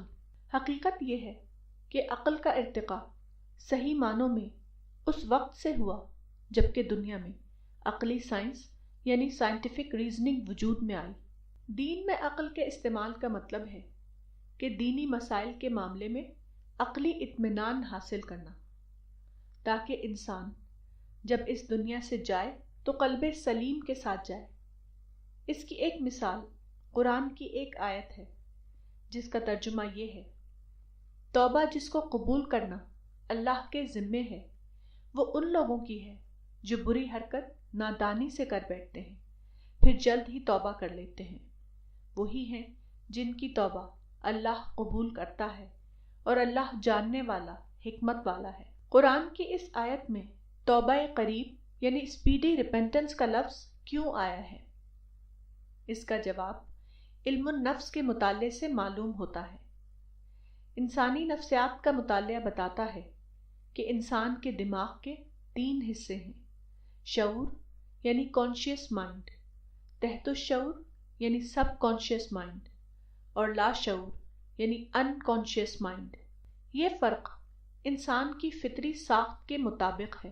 جب آدمی غلطی کرتا ہے تو ابتداءً غلطی کا شعور اس کے زندہ حافظے یعنی لیونگ میموری میں ہوتا ہے. اس وقت آدمی اگر اپنا محاسبہ یعنی انٹروسپیکشن کرے تو ابتدائی مرحلے میں آدمی اپنی غلطی کو شدت کے ساتھ محسوس کرے گا اور جلد ہی وہ اپنی غلطی کی اصلاح کر لے گا. لیکن اگر آدمی محاسبے میں دیر کرے تو اس کے بعد غلطی کا احساس اس کے زندہ شعور سے گزر کر اس کے دماغ کے اس حصے میں چلا جائے گا جس کو تحت الشعور کہا جاتا ہے۔ اب غلطی کے بارے میں اس کے اندر حساسیت بہت کم ہو جاتی ہے۔ آدمی نے اگر اب بھی اپنا محاسبہ نہیں کیا تو اس کے بعد تیسرا درجہ یہ آتا ہے کہ غلطی کا احساس آدمی کے لاشعور میں چلا جاتا ہے۔ اس تیسرے درجے کو پہنچنے کے بعد آدمی کے اندر غلطی کے بارے میں کامل غفلت کا دور آ جاتا ہے۔ اسی کو قرآن میں طول امد سے قساوت کا پیدا ہونا بتایا گیا ہے۔ اسی نفسیاتی تجزیے کا دوسرا نام دین کے معاملے میں عقل کا استعمال کرنا ہے۔ اس معاملے کو سمجھنے کے لیے ایک اور آیت قرآنی کا مطالعہ کیجیے۔ اس آیت کا ترجمہ یہ ہے: اے ایمان والو، تم اپنی آوازیں پیغمبر کی آواز سے اوپر مت کرو اور نہ اس کو اس طرح آواز دے کر پکارو جس طرح تم آپس میں ایک دوسرے کو پکارتے ہو، کہیں ایسا نہ ہو کہ تمہارے اعمال برباد ہو جائیں اور تم کو خبر بھی نہ ہو۔ اس آیت میں جو بات کہی گئی ہے وہ صرف پیغمبر کی فضیلت یا پیغمبر کے معاملے میں ادب کے اعتبار سے نہیں ہے، بلکہ اصلاً وہ دین خداوندی کے اعتبار سے ہے۔ حبط اعمال کا یہ واقعہ پیغمبر کی مجلس میں بھی پیش آ سکتا ہے اور پیغمبر کی مجلس کے باہر بھی۔ اصل یہ ہے کہ جب دین خداوندی کی کوئی بات ہو تو انسان کو چاہیے کہ نہایت سنجیدگی کے ساتھ وہ اس کو سنے۔ اگر وہ اس کو ایک غیر اہم بات کی طرح سنے گا تو دھیرے دھیرے وہ اس معاملے میں قساوت کا شکار ہو جائے گا اور پھر بے شعوری کے اس درجے پر پہنچ جائے گا جبکہ اس کے لیے اپنی اصلاح کرنا ہی ممکن نہ رہے گا۔ ایسے آدمی کا یہ انجام اس لیے ہوگا کہ اس نے قانون فطرت کے مطابق پہلے مرحلے میں اپنا محاسبہ نہیں کیا۔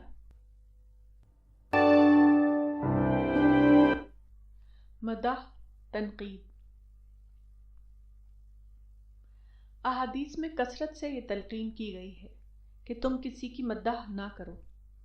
مثلا رسول اللہ صلی اللہ علیہ وسلم نے فرمایا: اذا رأیتم المداحین فاحثوا فی وجوہہم التراب، یعنی جب تم مدح کرنے والوں کو دیکھو تو ان کے منہ پر مٹی ڈال دو۔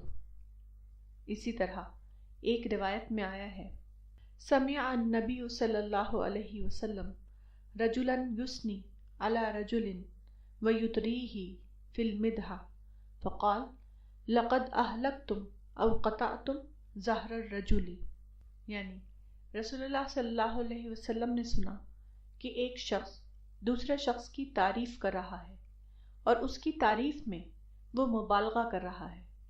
آپ نے فرمایا کہ تم نے اس شخص کو ہلاک کر دیا، یا یہ فرمایا کہ تم نے اس کی کمر توڑ دی۔ اسی طرح خلیفہ ثانی عمر فاروق رضی اللہ عنہ کے بارے میں ایک روایت میں آیا ہے کہ انہوں نے کہا: المدح الذبح، یعنی مداح کرنا آدمی کو ذبح کرنا ہے۔ اسی طرح ایک روایت میں آیا ہے کہ حضرت عمر نے ایک شخص کو دوسرے شخص کی تعریف کرتے ہوئے سنا تو انہوں نے کہا: عقرت الرجل عقرک اللہ، یعنی تم نے اس شخص کو ذبح کر دیا، اللہ تمہارے ساتھ بھی ایسا ہی کرے۔ حدیث اور آثار کی کتابوں میں اس طرح کی بہت سی روایتیں آئی ہیں۔ ان سے معلوم ہوتا ہے کہ مداح کا طریقہ دینی مزاج کے خلاف ہے۔ بعض اوقات اعتراف واقعہ یا اور کسی مصلحت سے کسی کی تعریف کی جا سکتی ہے، مگر عمومی طور پر اسلام میں اس چیز کو سخت ناپسند کیا گیا ہے جس کو مداح خوانی یا قصیدہ گوئی کہا جاتا ہے۔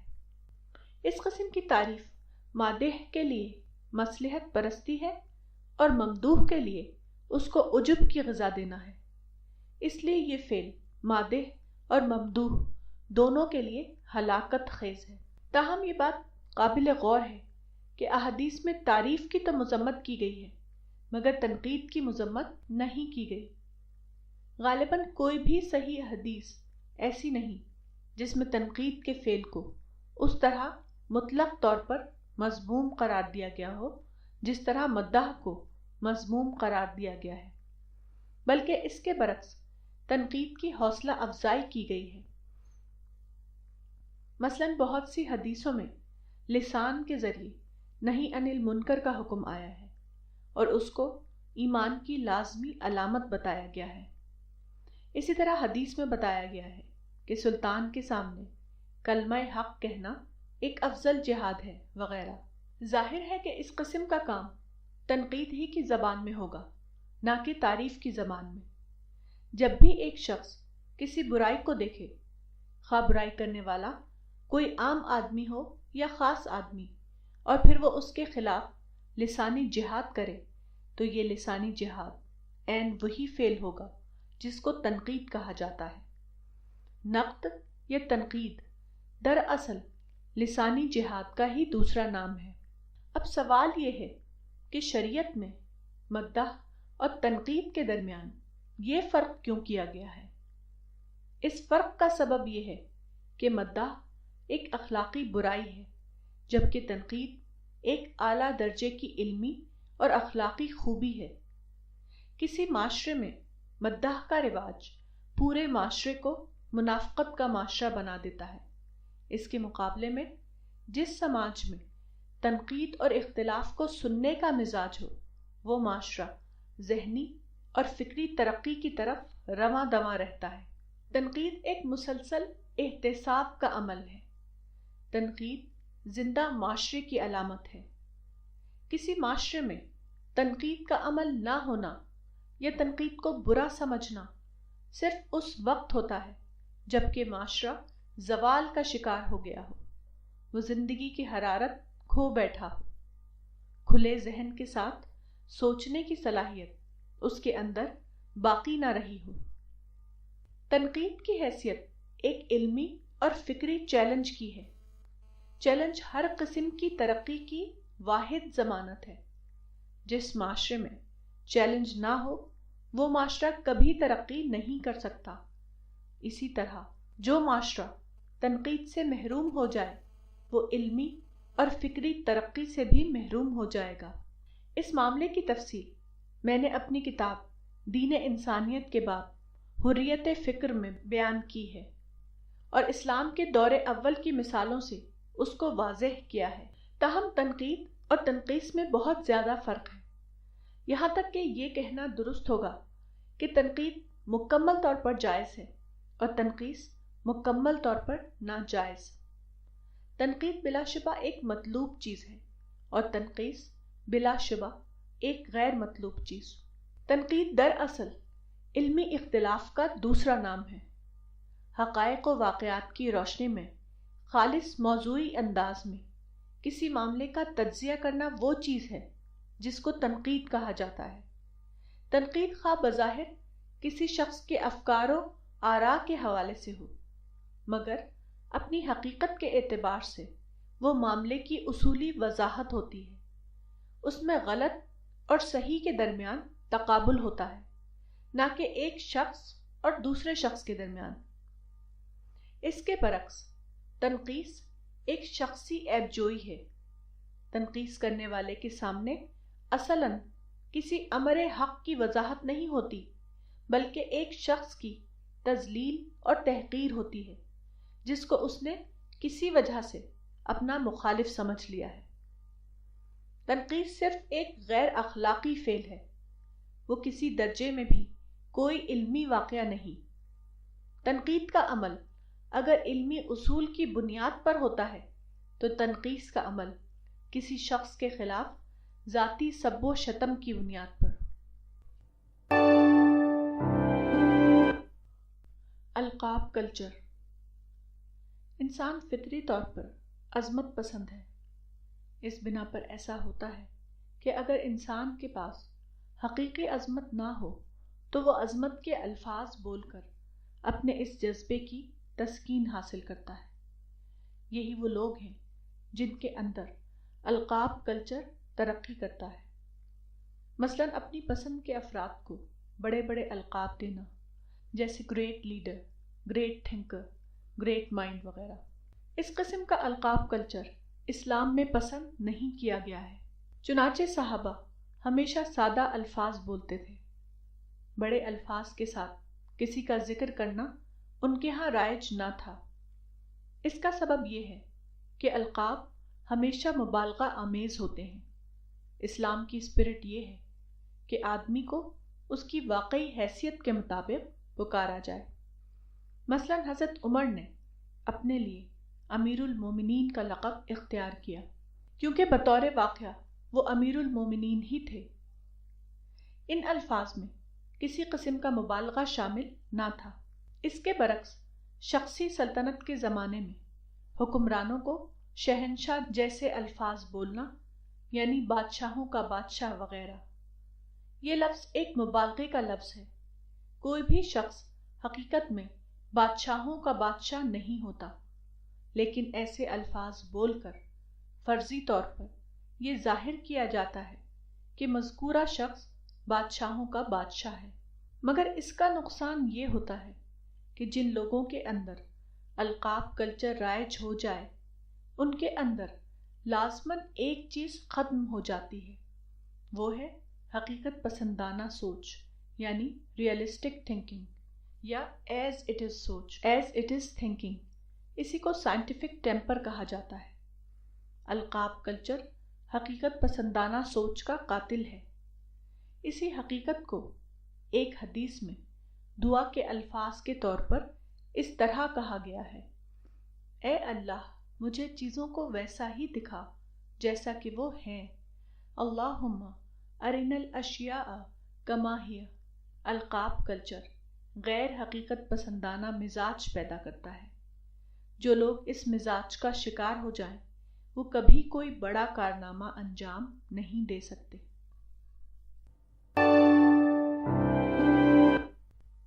الائمۃ المضلون۔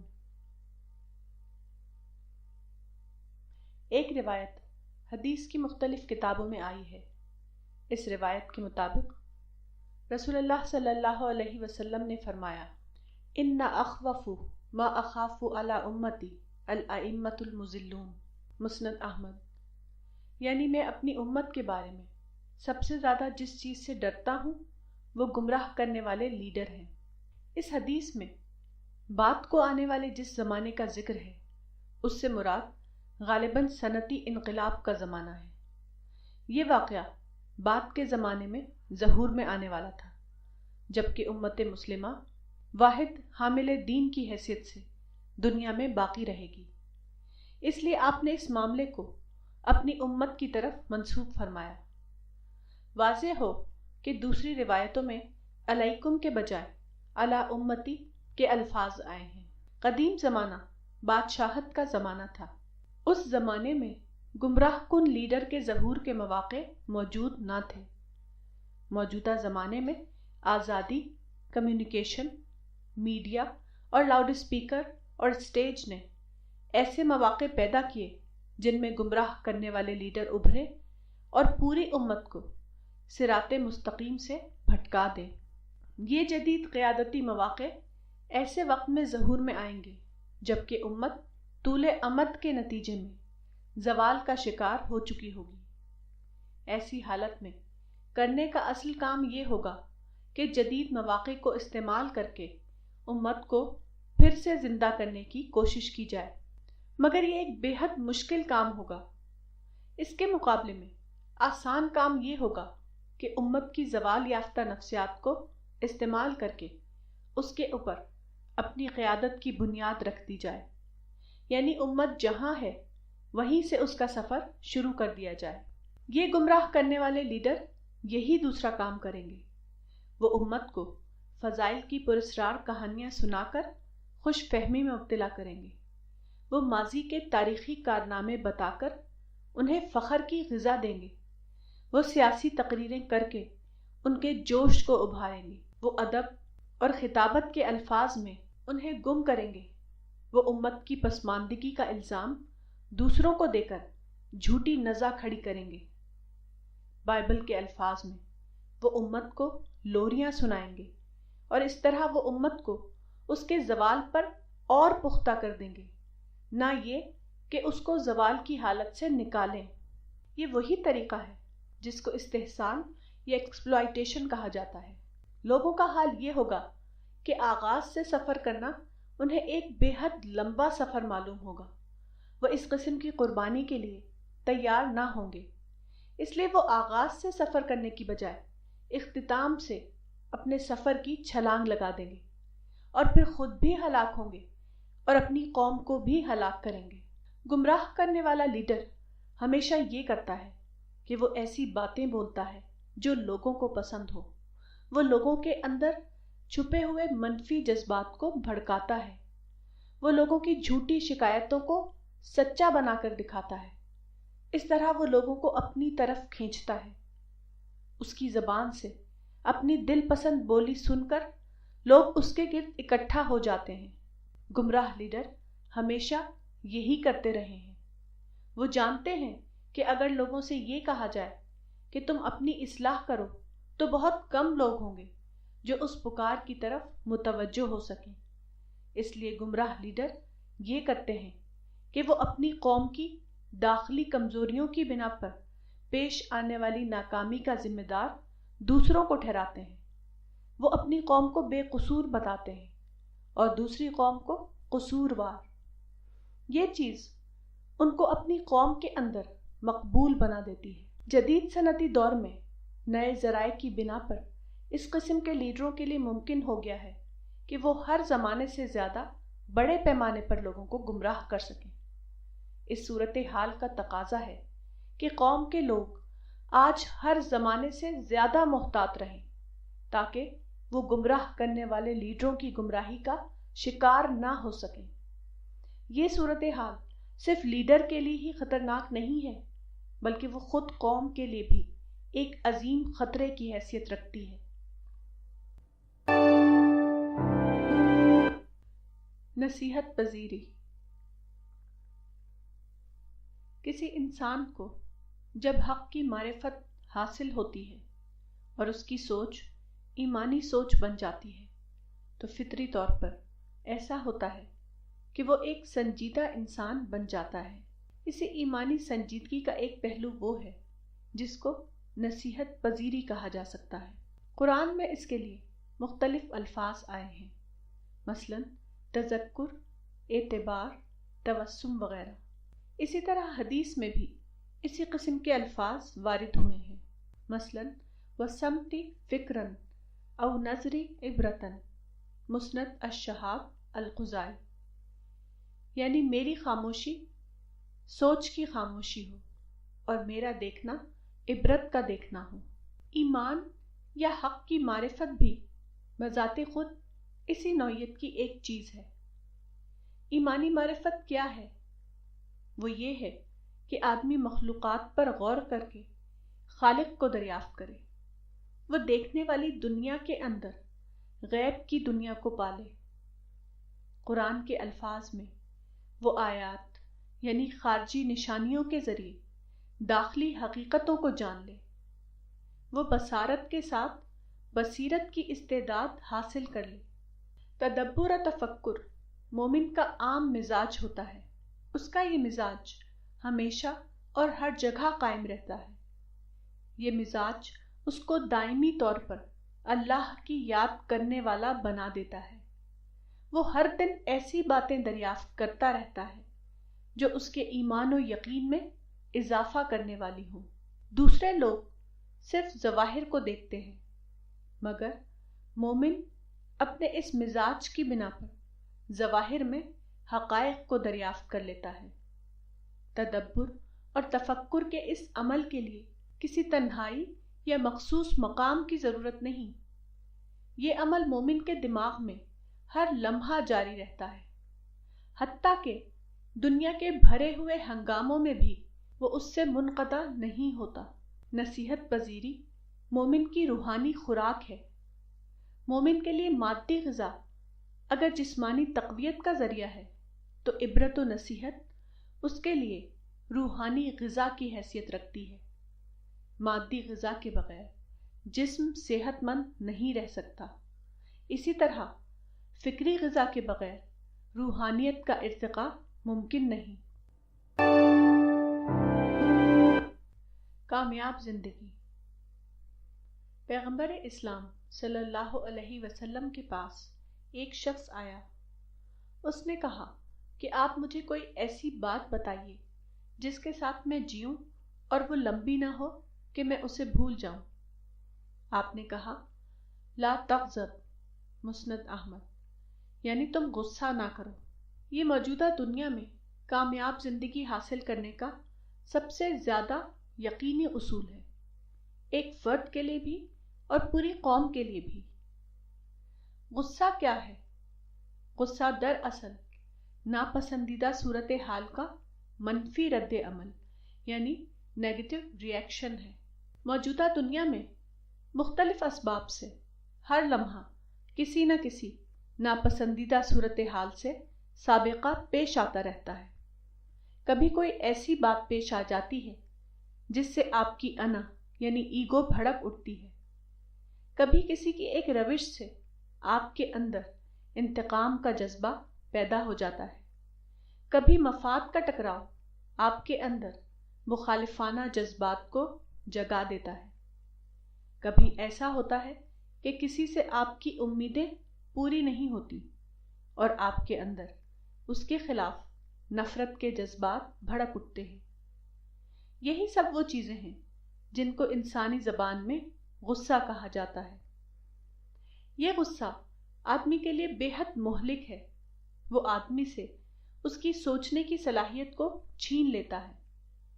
وہ آدمی کو اس قابل نہیں رکھتا کہ وہ حقیقت پسندانہ انداز میں اپنے عمل کا نقشہ بنائے۔ وہ اس کو تعمیر کے بجائے تخریب کے راستے پر ڈال دیتا ہے۔ آدمی دوسرے کے خلاف غصہ کرتا ہے، مگر اپنی حقیقت کے اعتبار سے وہ ہمیشہ آدمی کے اپنے نقصان کا باعث بنتا ہے۔ موجودہ دنیا آزمائش کی دنیا ہے۔ یہاں ہر ایک کے ساتھ ایسے واقعات پیش آتے ہیں جو اس کو مشتعل کر دیں، جو اس کے اندر منفی نفسیات کو جگا دیں۔ اس صورتحال کو بدلنا کسی کے لیے ممکن نہیں۔ ایسی حالت میں کامیاب زندگی کی تعمیر کا طریقہ صرف یہ ہے کہ آدمی صبر و تحمل کی روش اختیار کرے۔ وہ اشتعال کے باوجود مشتعل نہ ہونے کا آرٹ سیکھ لے۔ وہ ان حالات کے ساتھ ایڈجسٹ کر کے رہ سکے جن کو بدلنے کی قدرت اس کو حاصل نہیں۔ زوال کیا ہے؟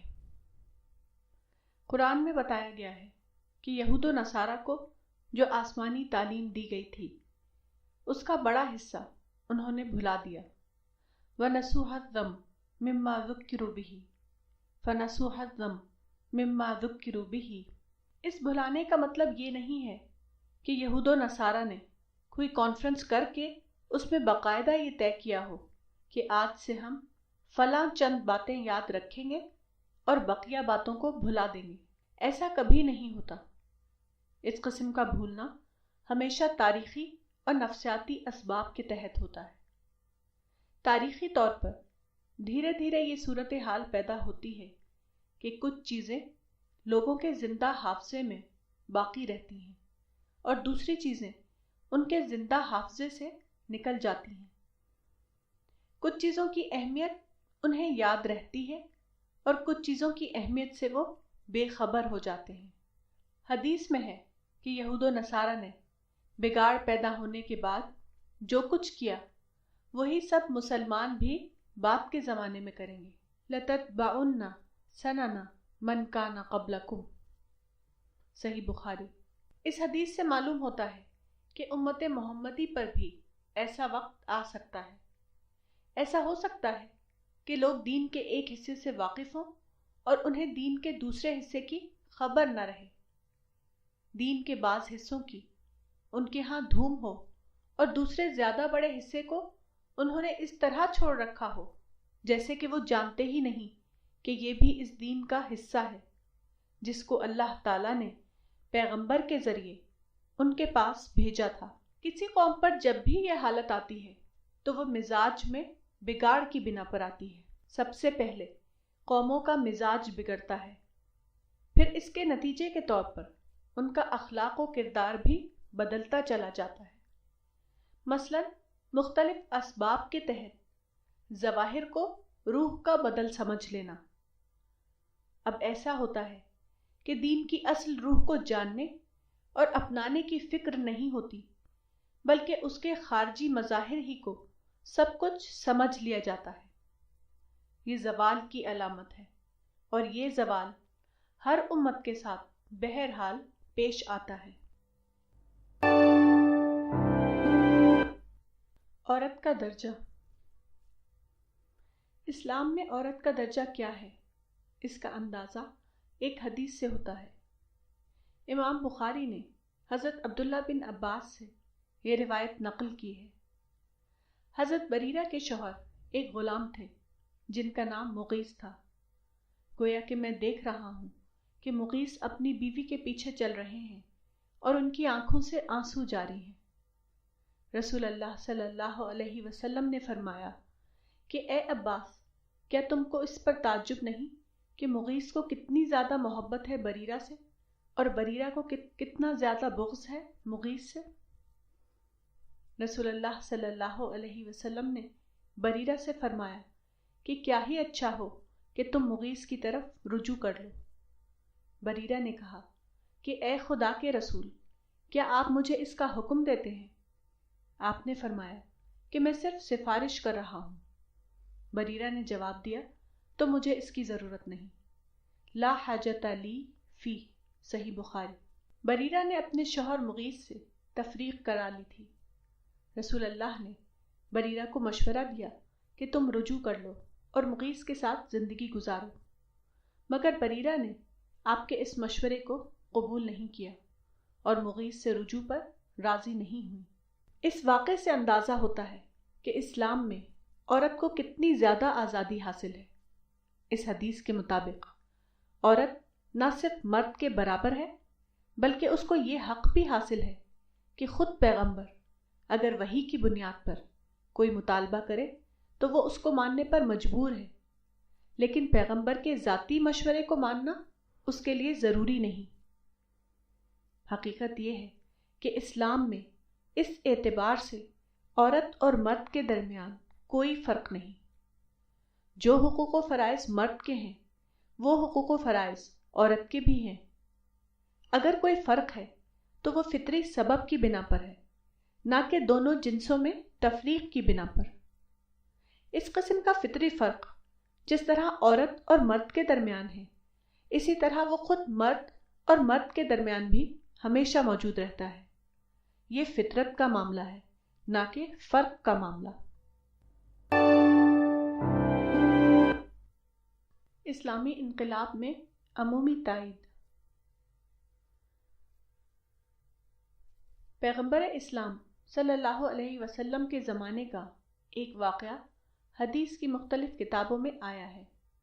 ایک غزوہ یعنی جنگ میں ایک شخص نے حصہ لیا اور زبردست جنگی کارنامہ انجام دے کر جنگ کو جیتنے میں مدد دی، لیکن جنگ کے آخر میں پیغمبر اسلام صلی اللہ علیہ وسلم نے اعلان فرمایا کہ یہ شخص اہل جنت میں سے نہیں ہے بلکہ اہل نار میں سے ہے۔ جن لوگوں نے اس جنگ میں اس کے بہادرانہ کارنامے دیکھے تھے، انہیں آپ کے اس ارشاد پر تعجب ہوا، مگر جب تحقیق کی گئی تو معلوم ہوا کہ اس آدمی نے بہادرانہ قتال تو ضرور کیا تھا، مگر آخر میں اس نے خود اپنی تلوار سے اپنے آپ کو ہلاک کر لیا۔ گویا کہ اس کا معاملہ خودکشی کا معاملہ تھا، نہ کہ شہادت کا معاملہ۔ اس واقعے کے بعد پیغمبر اسلام نے حضرت بلال سے کہا کہ اے بلال اٹھو اور یہ اعلان کر دو کہ جنت میں صرف وہی شخص جائے گا جو مومن ہو، اور اللہ بے شک اس دین کی مدد فاجر آدمی سے بھی کرے گا۔ لا يدخل الجنت الا مؤمن ان اللہ یؤید ھذا الدین بالرجل الفاجر، صحیح بخاری۔ اس حدیث سے ایک اہم اصول معلوم ہوتا ہے، وہ یہ کہ اسلام نے انسانی زندگی میں جو ہمہ گیر انقلاب برپا کرنا چاہا تھا، اس کا آغاز اگرچہ مخلص اہل ایمان کریں گے، مگر اس کی آخری تکمیل نسل در نسل کہ تاریخی عمل کے ذریعے ہوگی۔ اس تاریخی عمل میں نہ صرف مسلمان بلکہ غیر مسلم بھی مؤثر طور پر اپنا کردار ادا کریں گے۔ پیغمبر اسلام کا یہ ارشاد آپ کے بعد کی تاریخ میں مسلسل واقعہ بنتا رہا ہے۔ مثال کے طور پر قرآن میں یہ اعلان کیا گیا تھا کہ آئندہ آفاق اور انفس میں ایسی حقیقتیں ظاہر ہوں گی جو اسلام کی صداقت کو خالص علمی سطح پر ثابت شدہ بنا دیں۔ موجودہ زمانے میں سائنسی تحقیق کے بعد جو دریافتیں ہوئی ہیں، انہوں نے اس پیشن گوئی کو حرف بحرف ایک ثابت شدہ حقیقت بنا دیا ہے۔ یہ جدید دریافتیں غیر مسلم قوموں کے ذریعے ظہور میں آئی ہیں۔ مسلم افراد کا حصہ ان میں تقریباً نہ ہونے کے برابر ہے۔ بزدلی یا حکمت۔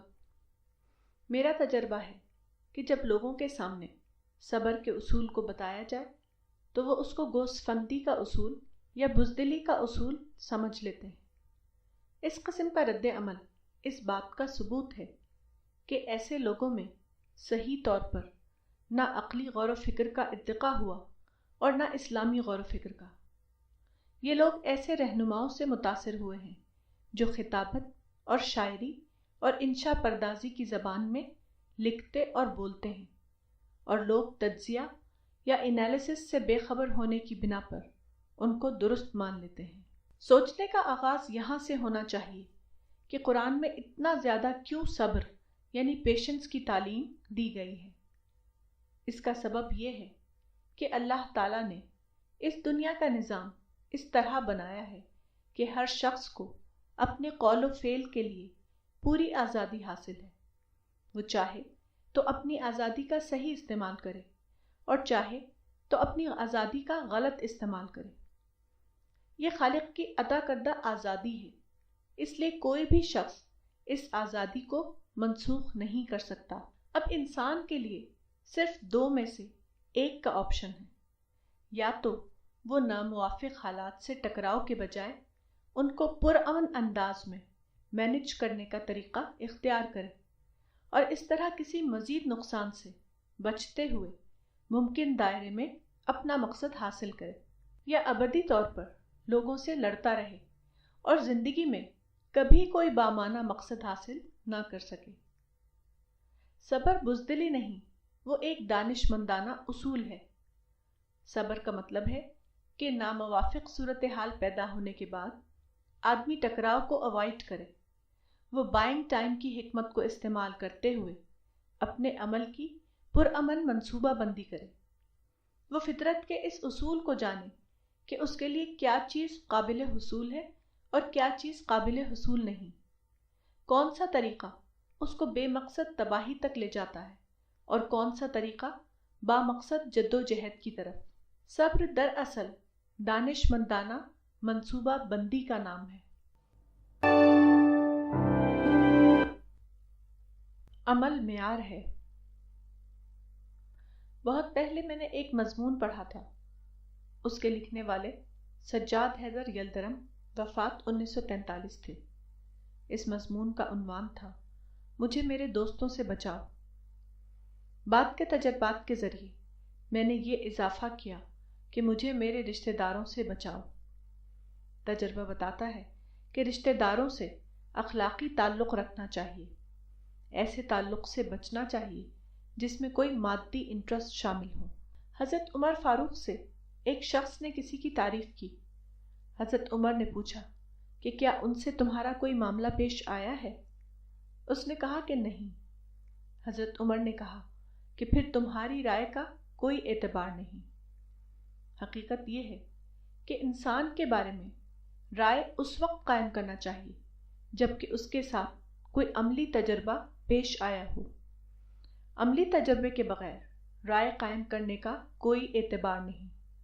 ایک تابعی کا قول ہے، ادرکت الناس وهم لا يعجبون بالقول قال مالک یرید بذلك العمل انما ينظر الى عمله ولا ينظر الى قوله الجامع فی الحدیث لابن وہب۔ یعنی میں نے ایسے لوگوں صحابہ کو پایا ہے جو باتوں سے متاثر نہیں ہوتے تھے۔ امام مالک کہتے ہیں کہ اس سے مراد عمل ہے، یعنی انسان کے عمل کو دیکھا جائے گا، نہ کہ اس کے قول کو۔ یہ بہت زیادہ حکمت کی بات ہے۔ ایسے انسان دنیا میں بہت کم ہوتے ہیں جو وہی کریں جو انہوں نے کہا ہے اور وہی کہیں جو ان کو کرنا ہے۔ اس لیے کسی آدمی کے بارے میں رائے اس وقت قائم کرنا چاہیے جبکہ اس سے کوئی معاملاتی تجربہ پیش آیا ہو۔ انسان کو اس کے قول سے پہچاننا بہت بڑی بھول ہے۔ انسان کو صرف اس کے عمل سے پہچاننا چاہیے۔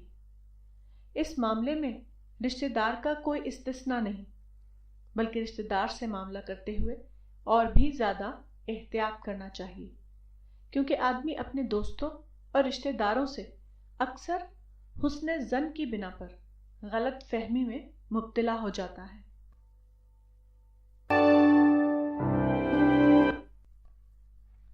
بیماری سے تطہیر۔ حدیث میں آیا ہے کہ مدینہ میں ایک شخص بیمار ہوا۔ رسول اللہ صلی اللہ علیہ وسلم اس کی عیادت کے لیے اس کے گھر گئے۔ وہاں پہنچ کر آپ نے کہا، لا بأس طہور انشاءاللہ، صحیح بخاری، یعنی کوئی حرج نہیں، انشاءاللہ یہ پاکی حاصل کرنے کا ذریعہ ہے۔ ایک روایت میں ہے کہ آپ نے کہا، کفارۃ و طہور، مسند احمد، یعنی یہ کفارہ اور پاکی ہے۔ اس کا مطلب یہ نہیں کہ جب کوئی شخص بیمار ہوتا ہے تو پراسرار طور پر اس کے گناہ دھل جاتے ہیں، وہ خود بخود ایک پاکیزہ انسان بن جاتا ہے، بلکہ یہ ایک معلوم شعوری واقعہ ہے جو ایک سچے مومن کے ساتھ پیش آتا ہے۔ کوئی آدمی اگر بیمار نہ ہو، اس کا جسم مکمل طور پر ایک صحت مند جسم ہو، تو اس کا نتیجہ یہ ہوتا ہے کہ اس کے اندر شعوری یا غیر شعوری طور پر فخر و ناز کے جذبات پیدا ہو جاتے ہیں۔ اس کے سینے میں درد مندانہ احساسات کی پرورش نہیں ہوتی، یہاں تک کہ وہ ایک بے حس انسان بن کر رہ جاتا ہے۔ لیکن جب ایک مومن بیماری میں مبتلا ہوتا ہے تو وہ اپنے ایڈز کو دریافت کرتا ہے، اس کے اندر درد مندی کی کیفیت پیدا ہو جاتی ہے، وہ اپنے بندہ ہونے کی حقیقت کا تجربہ کرتا ہے۔ اس طرح بیماری اس کو دوسری چیزوں سے دور کر کے اللہ سے قریب کر دیتی ہے۔ وہ اللہ کی طرف متوجہ ہو جاتا ہے، وہ اللہ کو یاد کرنے لگتا ہے، اس کے دل سے دعائیں اور التجائیں نکلنے لگتی ہیں۔ بیماری اس کے لیے اللہ سے قربت کا ذریعہ بن جاتی ہے۔ بیماری بظاہر ایک غیر مطلوب چیز ہے، لیکن اگر صحیح اسلامی ذہن ہو تو جسمانی بیماری آدمی کے لیے روحانی صحت کا ذریعہ بن جائے گی۔ اس دنیا میں اصل اہمیت ذہنی بیداری کی ہے۔ بیدار ذہن ہی اس قابل ہوتا ہے کہ وہ واقعات سے سبق لے، اور ذہن کو بیدار کرنے والی سب سے بڑی چیز اس دنیا میں صرف ایک ہے، اور وہ مشکل حالات ہیں۔ شدت پسندی نہیں۔ ایک حدیث رسول ان الفاظ میں آئی ہے، لا تشددوا على انفسکم فیشدد علیکم فإن قوما شددوا على انفسهم فشدد اللہ علیہم فتلک بقایاہم فی الصوامع والدیار۔ سنن ابی داؤد، یعنی تم اپنے آپ پر سختی نہ کرو ورنہ تمہارے اوپر سختی کی جائے گی، کیونکہ ایک قوم نے اپنے آپ پر سختی کی تو اللہ نے بھی ان پر سختی کی، تو انہی لوگوں کی باقیات ہیں گرجوں میں اور خانقاہوں میں۔ اس حدیث میں تشدد سے مراد محدود طور پر صرف مذہبی تشدد یا انتہا پسندانہ رہبانیت نہیں ہے، بلکہ اس کا تعلق انسانی زندگی کے تمام معاملات سے ہے۔ جس معاملے میں بھی اعتدال کا طریقہ چھوڑ کر شدت کا طریقہ اختیار کیا جائے گا، وہ سب اس حدیث کے حکم میں شامل ہوگا۔ اعتقادی شدت پسندی یہ ہے کہ جزئی اختلافات کی بنا پر ایک دوسرے کی تکفیر اور تفسیق کی جانے لگے۔ اسی طرح عبادتی شدت پسندی یہ ہے کہ فروعی مسالک کی بنیاد پر الگ الگ مسجدیں بنائی جائیں اور اس کو امت میں تفریق کی حد تک پہنچا دیا جائے۔ اسی طرح معاملاتی شدت پسندی یہ ہے کہ رخصت کو کم تر سمجھ کر ہر معاملے کو عزیمت کا سوال بنا دیا جائے۔ شدت پسند آدمی اپنے آپ میں جیتا ہے، وہ صرف اپنی امنگوں کو جانتا ہے۔ اس بنا پر اس کی حیثیت اس انسان جیسی ہو جاتی ہے جو سڑک کو خالی سمجھ کر اس کے اوپر اپنی گاڑی دوڑانے لگے۔ ایسا آدمی کبھی کامیابی کی منزل تک نہیں پہنچ سکتا۔ اس دنیا میں کامیابی کا راز اعتدال پسندی ہے، نہ کہ شدت پسندی۔ شدت پسندی گویا خدا کے تخلیقی نقشے کے خلاف جینے کی کوشش کرنا ہے، اور اعتدال پسندی خدا کے تخلیقی نقشے کے مطابق اپنی زندگی کی تعمیر کرنا۔ شدت پسندی اپنی ذات کے اعتبار سے تواضع کے خلاف ہے اور دوسروں کے اعتبار سے رعایت انسانی کے خلاف، اور یہ دونوں چیزیں بلا شبہ اسلام میں مطلوب نہیں۔ شدت پسندی اللہ کو پسند نہیں۔ جو لوگ شدت پسندی کا طریقہ اختیار کرتے ہیں ان کا انجام یہ ہوتا ہے کہ متشددانہ طریقہ ان کی روایات میں شامل ہو کر ان کے دین کا جز بن جاتا ہے۔ اس طرح ان کی بعد کی نسلیں مجبور ہو جاتی ہیں کہ وہ ان کی پیروی کریں، کیونکہ ایسا نہ کرنے کی صورت میں ان کو محسوس ہوتا ہے کہ وہ اعلیٰ معیار سے کم تر درجے کی دینداری اختیار کیے ہوئے ہیں۔ اس شدت پسندی کا تعلق محدود طور پر صرف رہبانیت سے نہیں ہے، بلکہ اس کا تعلق ہر دینی شعبے سے ہے۔ مثلا قومی اور سیاسی حقوق کی جدوجہد کے لیے دو ممکن طریقے ہیں، ایک پرامن جدوجہد اور دوسری پرتشدد جدوجہد۔ اس معاملے میں صحیح طریقہ یہ ہے کہ پرامن اور غیر متشددانہ طریقہ کار کے ذریعے اپنے مقصد کے حصول کی جدوجہد کی جائے۔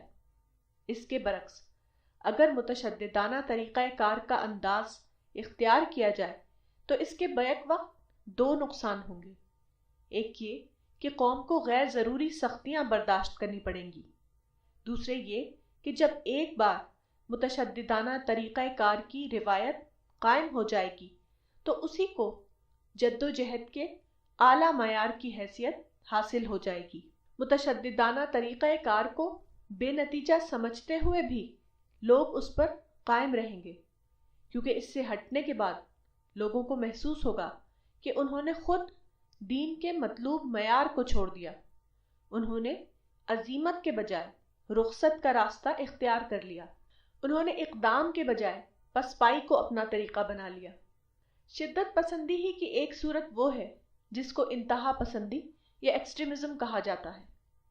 انتہا پسندی یہ ہے کہ آدمی حقائق اور امکانات کو نظر انداز کر کے اپنے عمل کا نقشہ بنائے، وہ عقل کے بجائے اپنے جذبات کی رہنمائی میں چلنے لگے، وہ دور اندیشی کے بجائے عجلت پسندی کی روش اختیار کر لے، وہ تدریج کے بجائے چھلانگ کے ذریعے اپنا سفر طے کرنا چاہے۔ ایسا آدمی یہ کرتا ہے کہ وہ شوق کو اپنے آگے رکھ دیتا ہے اور دور اندیشی کو اپنے پیچھے۔ وہ بھول جاتا ہے کہ ہر ایک کی ایک حد ہوتی ہے، خواہ وہ کوئی فرد ہو یا کوئی گروہ۔ حد کو نظر انداز کرنا ایسا ہی ہے جیسے کوئی شخص جلتے ہوئے انگارے کی گرمی کا اندازہ کرنے کے لیے اس کو اپنے ہاتھ میں لے لے، یا پتھر کو توڑنے کے لیے اپنے سر کو ہتھوڑا بنا لے۔ اس قسم کا ہر فعل حد سے تجاوز کرنا ہے، اور حد سے تجاوز کرنے والے لوگ اس دنیا میں کبھی کامیاب نہیں ہو سکتے۔ تشدد کا سبب عدم قناعت۔ پیغمبر اسلام صلی اللہ علیہ وسلم کی ایک حدیث ان الفاظ میں آئی ہے: قد افلح من اسلم ورزق کفافا وقنعہ اللہ بما آتاہ، صحیح مسلم۔ یعنی وہ شخص کامیاب ہوا جو اسلام لایا اور جس کو بقدر ضرورت رزق ملا اور وہ اس پر قانع ہو گیا جو اللہ نے اس کو دیا۔ اس حدیث میں قناعت کا ذکر ہے۔ قناعت کی نفسیات اگر کسی کے اندر پوری طرح پیدا ہو جائے تو وہ اس کو مکمل طور پر امن پسند بنا دے گی۔ اس کے برعکس جن لوگوں کے اندر قناعت کی نفسیات نہ ہو وہ اپنی حالت پر غیر مطمئن رہیں گے اور آخر کار جھنجھلاہٹ میں مبتلا ہو کر متشددانہ کارروائی شروع کر دیں گے تاکہ جس چیز کو وہ پرامن طور پر حاصل نہ کر سکے اس کو وہ تشدد کی طاقت سے حاصل کر لیں۔ حقیقت یہ ہے کہ قناعت سے امن کا مزاج پیدا ہوتا ہے اور عدم قناعت سے تشدد کا مزاج۔ قناعت کا جذبہ آدمی کے اندر یہ نفسیات پیدا کرتا ہے کہ وہ ایک پایا ہوا انسان ہے، اور جو آدمی اپنے آپ کو پایا ہوا انسان سمجھے وہ کبھی جھنجھلاہٹ اور تشدد کا شکار نہیں ہو سکتا۔ اس کے برعکس معاملہ اس انسان کا ہے جو عدم قناعت کی نفسیات میں مبتلا ہو۔ وہ ہمیشہ احساس محرومی کا شکار رہے گا۔ اس کا یہ احساس اس کو مسلسل اکسائے گا کہ جو کچھ اس نے نہیں پایا اس کو وہ حاصل کرنے کی کوشش کرے۔ اب اگر اس نے دیکھا کہ وہ اپنی نہ پائی ہوئی چیز کو پرامن طریقے سے حاصل نہیں کر سکتا تو وہ تشدد کے طریقوں کو استعمال کر کے اس کو حاصل کرنا چاہے گا۔ وہ ان تمام لوگوں کو اپنا دشمن سمجھ لے گا جن کو وہ اپنے خیال کے مطابق اپنی خواہش کی راہ میں رکاوٹ سمجھتا ہے۔ وہ ان لوگوں سے نفرت کرے گا۔ وہ ان لوگوں کے خلاف لڑنے کے لیے ہتھیار جمع کرے گا، حالانکہ یہ سب نتیجہ ہوگا اس بات کا کہ وہ خدا کے دیے ہوئے پر راضی نہ ہو سکا۔ وہ قناعت کے بجائے عدم قناعت کا شکار ہو گیا۔ سگریٹ نوشی کی عادت۔ پاکستان کے سابق فوجی حکمران جنرل ایوب خان کو سگریٹ نوشی کی عادت تھی۔ روز صبح ان کا بٹلر سگریٹ کی پیکٹ ٹرے میں رکھ کر ان کے بیڈ روم میں پہنچا دیتا اور وہ اپنی صبح کا آغاز سگریٹ سے کرتے تھے۔ ایک مرتبہ وہ مشرقی پاکستان کے دورے پر تھے۔ وہاں ان کا بنگالی بٹلر ایک دن ان کو صبح کے وقت سگریٹ دینا بھول گیا۔ یہ دیکھ کر جنرل ایوب خان کو شدید غصہ آیا۔ وہ اس بنگالی بٹلر کو سختی سے ڈانٹنے لگے۔ جب جنرل ایوب خان خاموش ہوئے تو بنگالی بٹلر نے انہیں ادب سے کہا کہ کمانڈر میں قوت برداشت ہونی چاہیے تاکہ وہ فوج کو چلائے۔ آپ کے عدم برداشت سے مجھے پاکستانی فوج اور اس ملک کا مستقبل خراب دکھائی دے رہا ہے۔ بٹلر کی بات ایوب خان کے دل پر لگی۔ انہوں نے اسی وقت سگریٹ پینا چھوڑ دیا۔ اس کے بعد پھر کبھی سگریٹ نہیں پیا۔ عام طور پر یہ سمجھا جاتا ہے کہ سگریٹ پینے کی عادت ہو جائے تو اس کو چھوڑنا بہت مشکل ہو جاتا ہے، مگر تاریخ میں اس طرح کے واقعات ہیں کہ ایک شخص جو سگریٹ نوشی کا عادی تھا اس کو کسی موقع پر سخت جھٹکا لگا اور پھر اسی وقت اس نے سگریٹ پینا چھوڑ دیا اور پھر کبھی نہیں پیا۔ اس طرح کی عادتیں یا تو فوراً چھٹتی ہیں یا کبھی نہیں چھٹتی۔ تجربہ ہے کہ کوئی عادت تدریجی طور پر نہیں چھوٹتی ہے، وہ اچانک فیصلے کے تحت چھوٹتی ہے۔ جو لوگ کسی عادت کو تدریجی طور پر چھوڑنا چاہیں وہ اپنی عادت کو کبھی چھوڑ نہیں پاتے، کیونکہ تدریجی طریقے میں طاقتور ارادہ یا اسٹرانگ ول پاور کبھی پیدا نہیں ہوتا۔ طاقتور ارادہ ہمیشہ کسی سخت جھٹکے کے بعد پیدا ہوتا ہے۔ طاقتور ارادہ اچانک پیدا ہوتا ہے، نہ کہ تدریجی طور پر۔ آپ کو کوئی بڑا کام کرنا ہے تو طاقتور ارادہ پیدا کیجیے، اس کے بعد بڑا کام کرنا آپ کے لیے آسان ہو جائے گا۔ یہی اس معاملے میں واحد طریقہ کار ہے۔ صلاحیت کا اندازہ۔ یہ دیکھا گیا ہے کہ آدمی اکثر اپنے آپ کو اس سے زیادہ سمجھتا ہے جتنا کہ دوسرے لوگ اس کو سمجھتے ہیں۔ ایسا کیوں ہوتا ہے؟ اس کا سبب یہ ہے کہ آدمی کے اندر صلاحیت ابتدائی طور پر بالقوہ یعنی پوٹینشیل طور پر ہوتی ہے۔ وہ صلاحیت واقعہ اس وقت بنتی ہے جب کہ کوئی شخص اپنے اس بالقوہ کو بالفعل یعنی ایکچوئل بنا لے۔ عام طور پر لوگ شعوری یا غیر شعوری طور پر اس فرق کو نہیں سمجھتے۔ وہ اپنا اندازہ اپنی فطری صلاحیت کے اعتبار سے کرتے ہیں۔ وہ بھول جاتے ہیں کہ کسی کی صلاحیت دوسروں کے لیے صرف اس وقت واقعہ بنتی ہے جبکہ وہ آدمی اپنی اس صلاحیت کو واقعے کی شکل دے دے۔ صلاحیت ابتدائی طور پر ایک داخلی چیز ہے جو ظاہری طور پر دکھائی نہیں دیتی، اس لیے آدمی خود تو اس کو محسوس کر سکتا ہے، لیکن دوسرے لوگوں کے لیے وہ ایک نامعلوم حقیقت بنی رہے گی۔ لوگوں کا یہ مزاج ان کو دوسروں کے بارے میں منفی بنا دیتا ہے۔ وہ سمجھتے ہیں کہ لوگ اس کا اعتراف نہیں کر رہے ہیں۔ جو چیز بے خبری کی بنا پر ہوتی ہے اس کو وہ حسد پر محمول کر لیتے ہیں۔ یہ روش ایک مہلک روش ہے۔ اس معاملے میں آدمی کے لیے دو آپشن ہوتے ہیں، یا تو وہ لوگوں کے اعتراف اور بے اعترافی سے بے نیاز ہو جائے، وہ اس کی پرواہ نہ کرے کہ لوگ اس کو کیا مقام دے رہے ہیں، اور اگر وہ یہ چاہتا ہے کہ اس کو لوگوں کے درمیان وہ مقام ملے جس کا وہ اپنے آپ کو مستحق سمجھتا ہے، تو اس کو چاہیے کہ وہ لوگوں کی نظر میں اپنے آپ کو اس کے مطابق بنائے۔ یہ حقیقت ہے کہ لوگ کسی انسان کو اس کی داخلی صفت کے اعتبار سے نہیں دیکھتے، وہ صرف یہ جانتے ہیں کہ خارجی اعتبار سے وہ کیسا ہے۔ خارج کے اعتبار سے آپ جیسے ہوں گے وہی درجہ آپ کو دوسروں کی نظر میں ملے گا، نہ اس سے کم نہ اس سے زیادہ۔